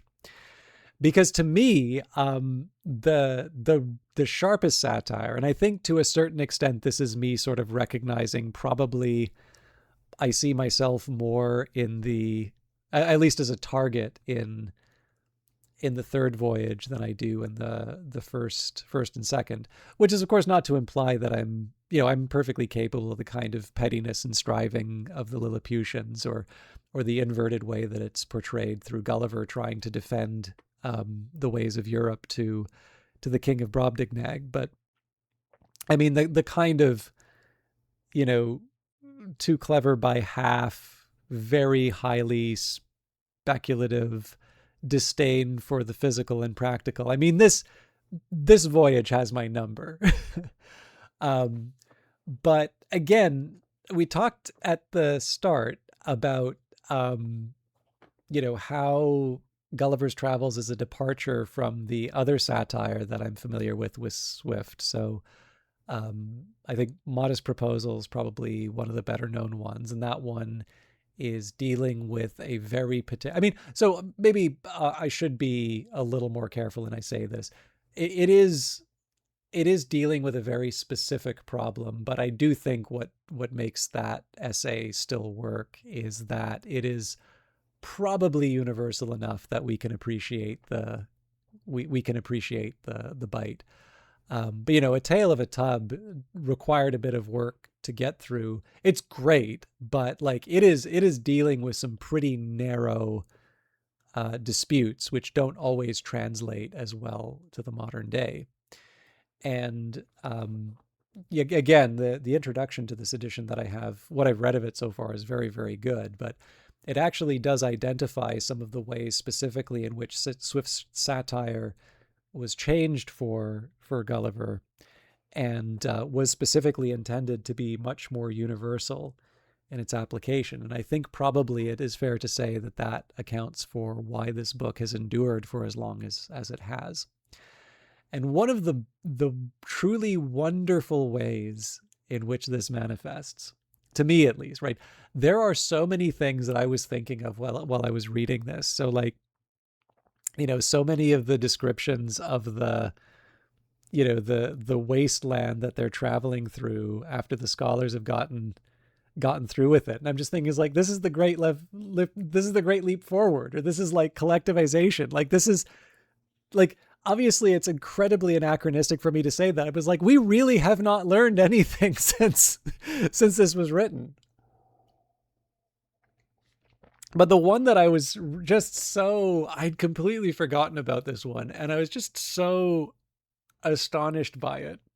There's one analogy that I'll draw which is a little forced, but I do think that there's going to be maybe a follow-up that I can do for this that's a little fun. But I will describe this section of the academy. So we crossed a walk to the other part of the academy where, as I have already said, the projectors in speculative learning resided.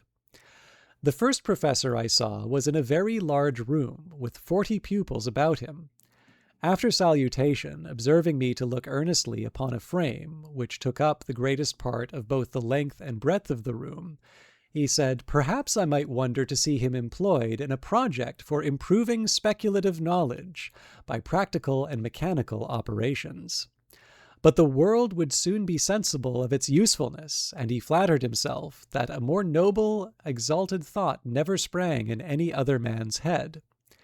Everyone knew how laborious the usual method is for attaining to arts and sciences, whereas by his contrivance the most ignorant person, at a reasonable charge, and with a little bodily labor, might write books in philosophy, poetry, politics, laws, mathematics, and theology without the least assistance from genius or study. Sound familiar? He then led me to the frame about the sides whereof all his pupils stood in ranks. It was 20 feet square, placed in the middle of a room. The superficies was composed of several bits of wood, about the bigness of a die, but some larger than others. They were all linked together by slender wires. These bits of wood were covered on every square with paper pasted on them, and of these papers were written all the words of their language, in their several moods, tenses, and declensions, but without any order. The professor then desired me to observe, for he was going to set his engine at work. The pupils, at his command, took each of them to hold an iron handle, whereof there were 40 fixed around the edges of the frame, and giving them a sudden turn, the whole disposition of the words was entirely changed. He then commanded 36 of the lads to read the several lines softly, as they appeared upon the frame, and where they found 3 or 4 words together that might make part of a sentence. They dictated to the 4 remaining boys who were scribes. This work was repeated 3 or 4 times, and at every turn the engine was so contrived that the words sifted into new places as the square bits of wood moved up and down.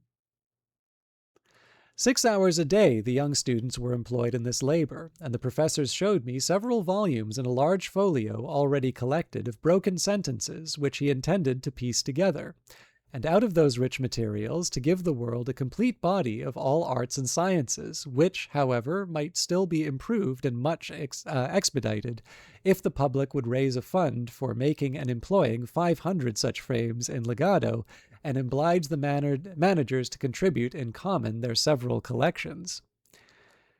He assured me that this invention had employed all his thoughts from his youth, and that he emptied the whole vocabulary into his frame, a large language model for those of you who have not figured this out yet, and made the strictest computation of the general proportion there is in books between the numbers of particles, nouns, and verbs, and other parts of speech.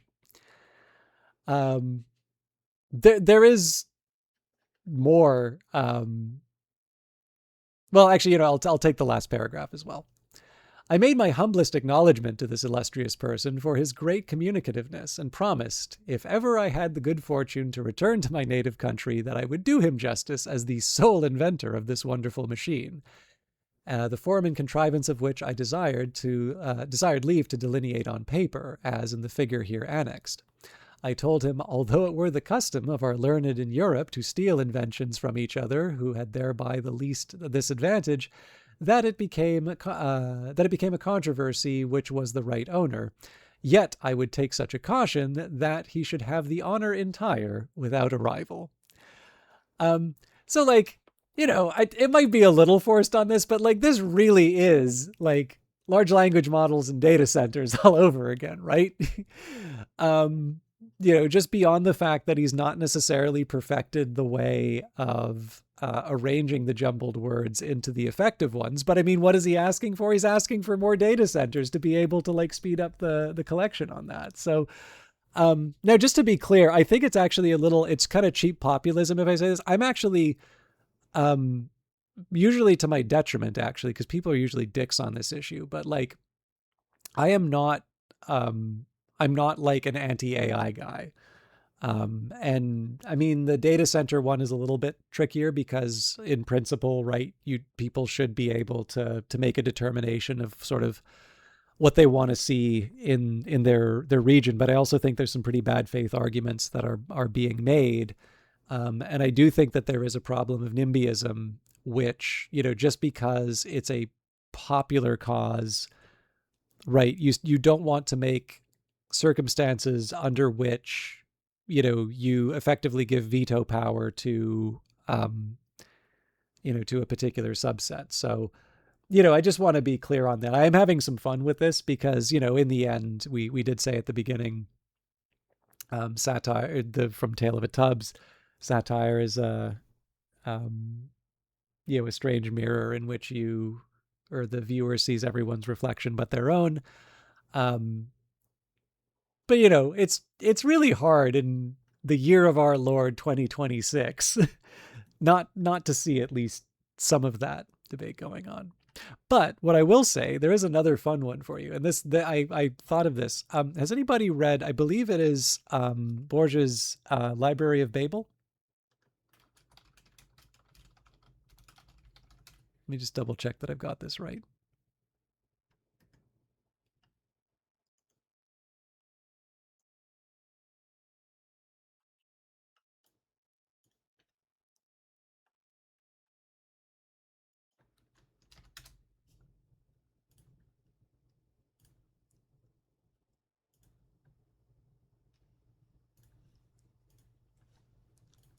All right, just for everyone's benefit, actually, just give me 1 second here.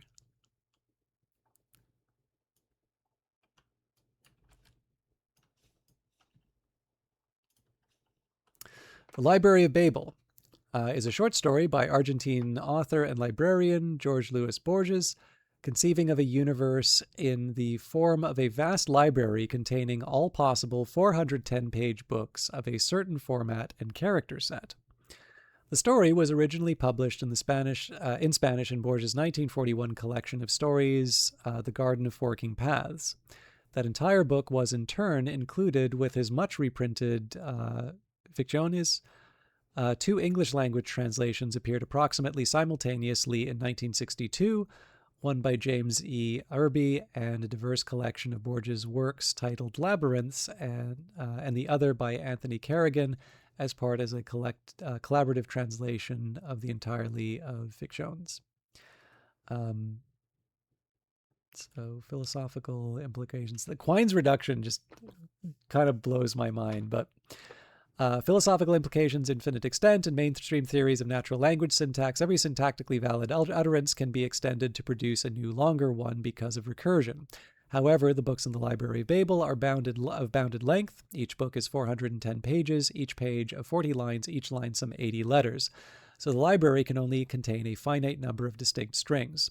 Borges' narrator notes this fact, but believes that the library is nevertheless infinite. He speculates that it repeats itself periodically, giving an eventual order to the disorder of the seemingly random arrangement of books.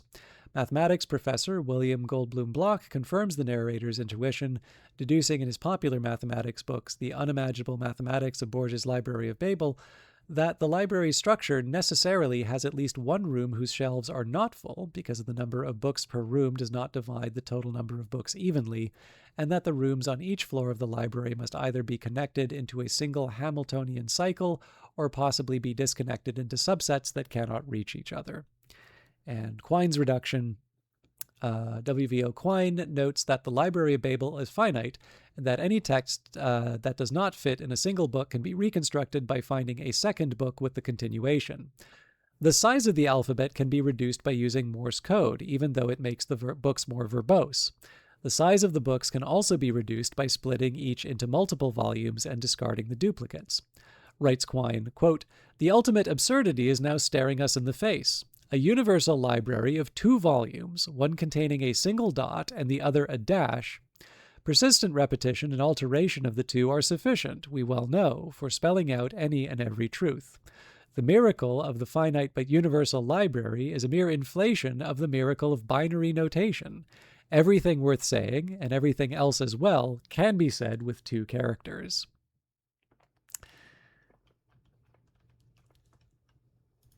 Someone has made the Library of Babel as a website. So I will paste this into the chat in a little bit. So let's see if we can do about the library. I should probably zoom in. The Library of Babel is a place for scholars to do research, for artists and writers to seek inspiration, for anyone with curiosity or a sense of humor to reflect on the weirdness of existence. In short, it's just like any other library. If completed, it would contain every possible combination of 1,312,000 characters, including lowercase letters, space, comma, and period. Thus, it would contain every book that has ever been written, and every book that could ever be, including every play, every song, every scientific paper, every legal decision, every constitution, every piece of scripture, and so on. At present, it contains all possible pages of 3,200 characters, about 10 to the power of 4,677 books. Since I imagine the question will present itself in some visitors' minds, a certain amount of distrust of the virtual is inevitable, I'll head off any doubts. Any text you find in any location of the library will be in the same place in perpetuity. We do not simply generate and store books as they are requested. In fact, the storage demands would make that impossible. Every possible permutation of letters is accessible at this very moment in one of the library's books, only awaiting its discovery. We encourage those who find strange concatenations among the variations of letters to write about their discoveries in the forum, so future generations may benefit from their research. And then some material on Voyage and so on and so forth. But here's the fun part. So we can just do a browse, right? So we could use a hex name. The library is divided into hexagonal chambers, each with 4 walls of bookcases. I should probably zoom in again. 4 walls of bookcases, 5 shelves per wall, and 32 volumes per shelf. Enter combination of up to 3,260 numbers and or lowercase letters, or choose from the list below. I don't know, let's do QP10. There you go. I don't know if anybody wants to pick a wall, but here you go, number 4. And then we can pick, I don't know, shelf 2. Right, there we go.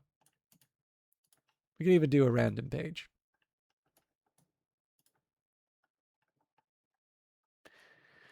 So, I mean, I could download this, and we could randomly, do as many books as we want. But there is a search function.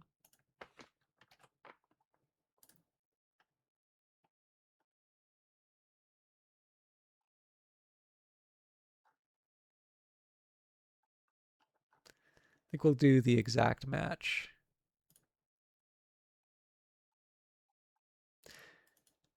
So this is the passage from Gulliver's Travels that had here the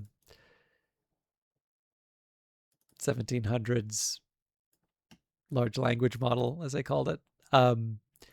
This exact passage from Gulliver's Travels is on page 334 in, I don't even know how to begin saying what. Volume 10.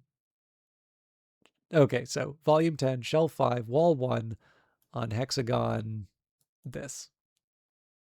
So it's like, obviously the Borges story is interesting, and the inspiration that it gave to later philosophers is kind of fun. But like, I think this is a really cool website. Like, in one sense, the ability to search for a known string and find it in a book is not all that special, but it's more just like the idea of the existence of this, and like the fact that you can kind of do the fact that you can do the search, the fact that like you because of the way that computing works and what's available to us, that this is actually a thing that you can build virtually. I don't know, for me it's kind of fun. But that was the other thing that I thought of when we got to the academy. The one last thing I wanted to do was I have gone back to Gulliver's Travels, the Wikipedia page. And again, I always feel a little 50-50 on this, right? Because I don't necessarily want this to be a, let the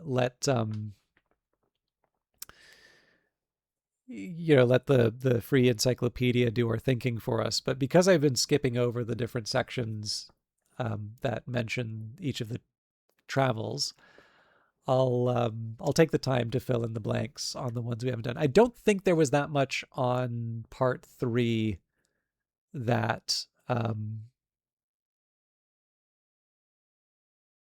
that we missed. I know there's the summary, but I can't remember if any of those others were in there. Anyways, we'll read part 3. I'll go through the remaining sections, and then maybe we can cap off with a bit of a chat. Part 3, A Voyage to Laputa, Balnibarbi, Lugnag, Glubbdubdrib, and Japan. 5th of August 1706 to 16th of April 1710. Setting out again, Gulliver's ship is attacked by pirates, and he is marooned close to a desolate rocky island near India. He is rescued by the flying island of Laputa, a kingdom devoted to the arts of music, mathematics, and astronomy, but unable to use them for practical ends. Rather than using armies, Laputa has a custom of throwing rocks down at rebellious cities on the ground. Well, and the threat of annihilating them by falling on them. Gulliver tours Balnibarbi, the kingdom ruled from Laputa, as the guest of a low-ranking courtier and sees the ruin brought about by the blind pursuit of science without practical results, in a satire on bureaucracy and on the Royal Society and its experiments. At the Grand Academy of Legado in Balnibarbi, great resources and manpower are employed on researching preposterous schemes such as extracting sunbeams from cucumbers, softening marble for use in pillows, learning how to mix paint by smell, and uncovering political conspiracies by examining the excrement of suspicious persons. Gulliver refers in passing to his visit to Tribnia, that is Britain, called by some Langdon, that is England, where the main occupations are plotting and informing. Gulliver is then taken to Maldonada, the main port in Balnibarbi, to await a trader who can take him to Japan. While waiting for a passage, Gulliver takes a short side trip to the island of Glubbdubdrib, which is southwest of Balnibarbi. On Glubbdubdrib, he visits a magician's dwelling and discusses history with the ghosts of historical figures, the most obvious restatement of the ancients versus moderns theme in the book. The ghosts include Julius Caesar, Brutus, Homer, Aristotle, René Descartes, and Pierre Gassendi. On the island of Lugnag, he encounters the Strudelbugs, who are people that are immortal. They do not have the gift of eternal youth, but suffer the infirmities of old age and are considered legally dead after the age of 80. Upon reaching Japan, Gulliver asks the emperor to excuse my performing the ceremony imposed upon my countrymen of trampling upon the crucifix, which the emperor does. Gulliver returns home, determined to stay there for the rest of his days. We'll skip over number 4 because we're not there yet.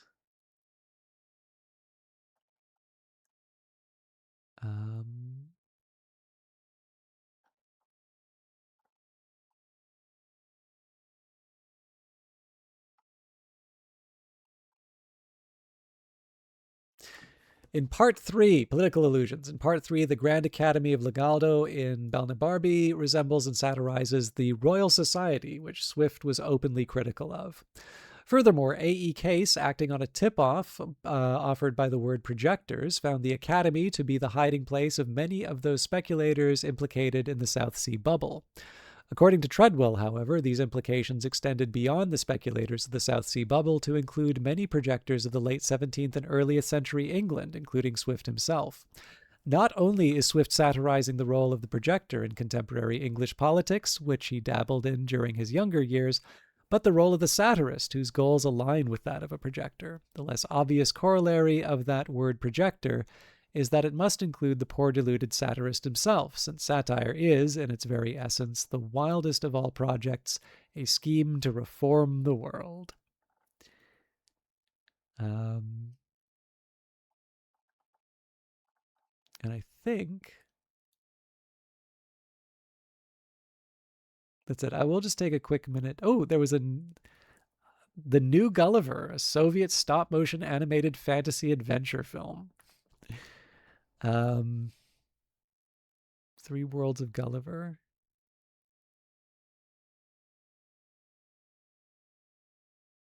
I think this is the one I was referring to.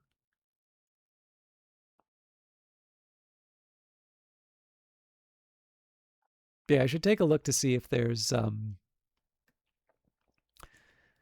should take a look to see if there's been a motion picture version beyond the first or maybe even first and second voyages. Um, Either way, one of the things I did want to say, so I think the third voyage is probably my favorite so far in terms of our reading up to this point. And I will be honest with you, I think one of the reasons for it too is that um, it is very clear that Gulliver is reaching his no cares to give phase. Like there are some passages in there which are like, I don't know, Howard Beale level rants of just like how completely depraved and irredeemable humanity is, and like this idea of like, you want eternal life, do you? Well, here's why that's a bad idea. Like it's not it's I find it actually really funny because this is also the one where it was hard for me not to stifle some laughter. Like it's obviously just really funny to have the idea of like when foreign guests are visiting the women of Laputa, they conduct their affairs directly in front of the completely distracted scientist. Like obviously that is just funny satire on its own.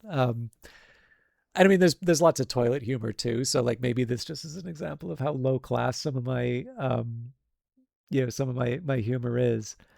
Um, but I think one of the things that's funny is despite these qualities, I actually think this is one of the more like direct broadsides on sort of just all of the vices of humanity, and not always necessarily couched in the sugar of humor.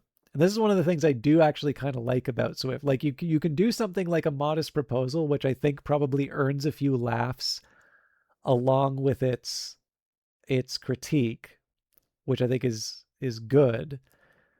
But I think as the voyages go on, and particularly in this third one, I think, if I recall correctly, number four gets a bit crazy.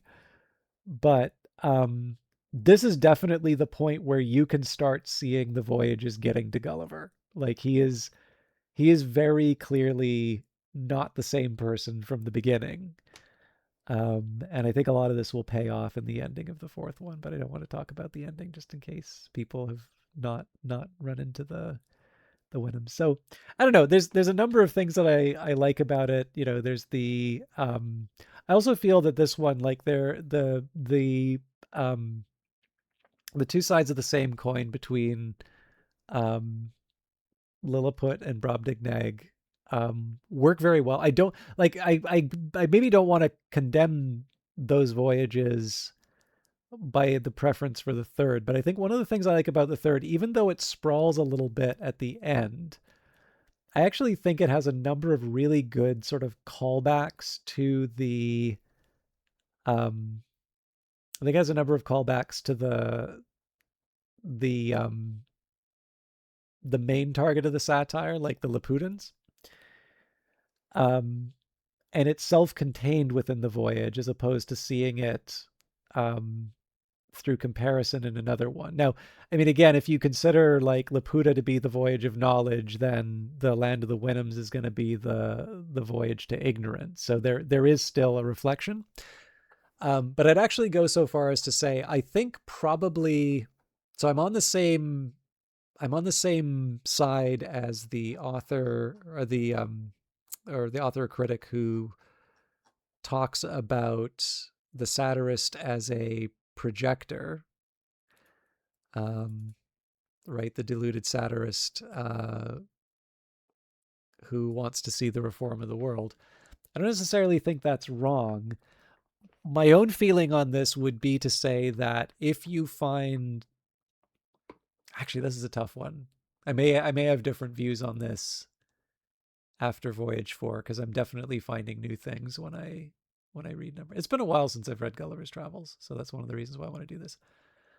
Given the fact that we haven't read the fourth voyage yet, I am inclined to say if you're going to find Swift in this story, and of course I did mention some of the events in the second voyage, which can be directly mapped to observations from Eldest Life. Again, this is why it's nice to have the edition that I have at home.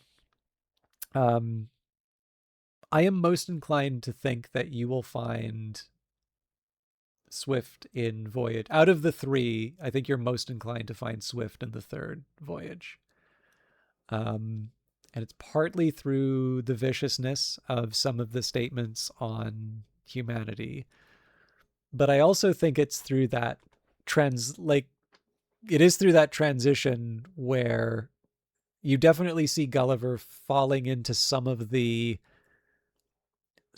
behaviors of the Laputans, right? Like even his whole idea of, this big grand scheme, if only he could live forever. And the fact that, this is completely crashing against the rocks of actual observation and experience.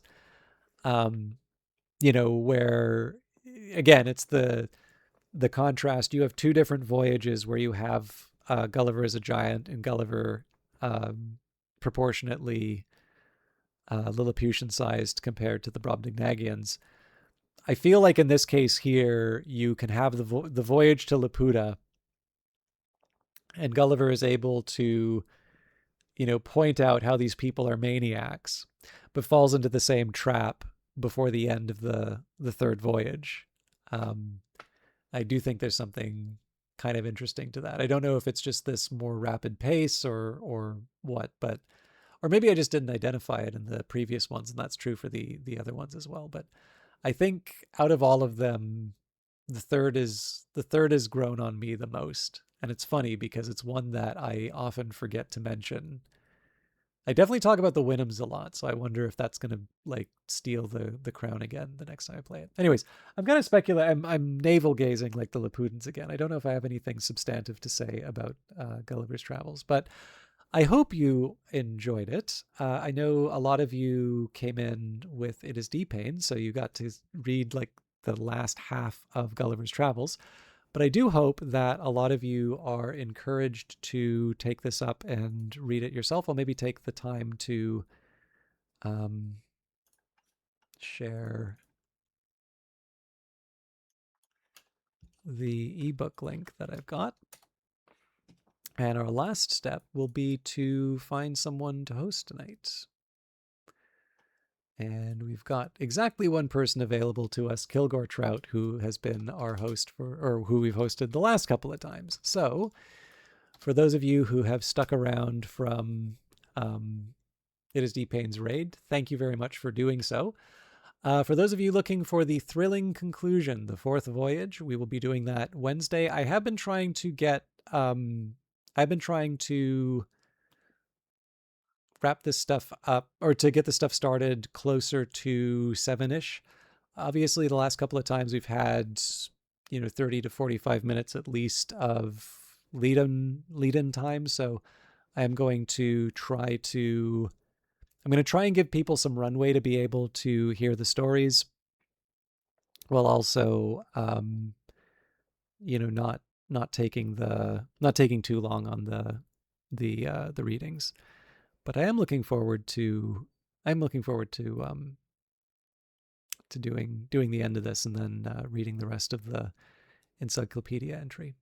Anyway, I hope you all have a wonderful evening. I will see you on Wednesday. Have a good time in Kilgore's channel.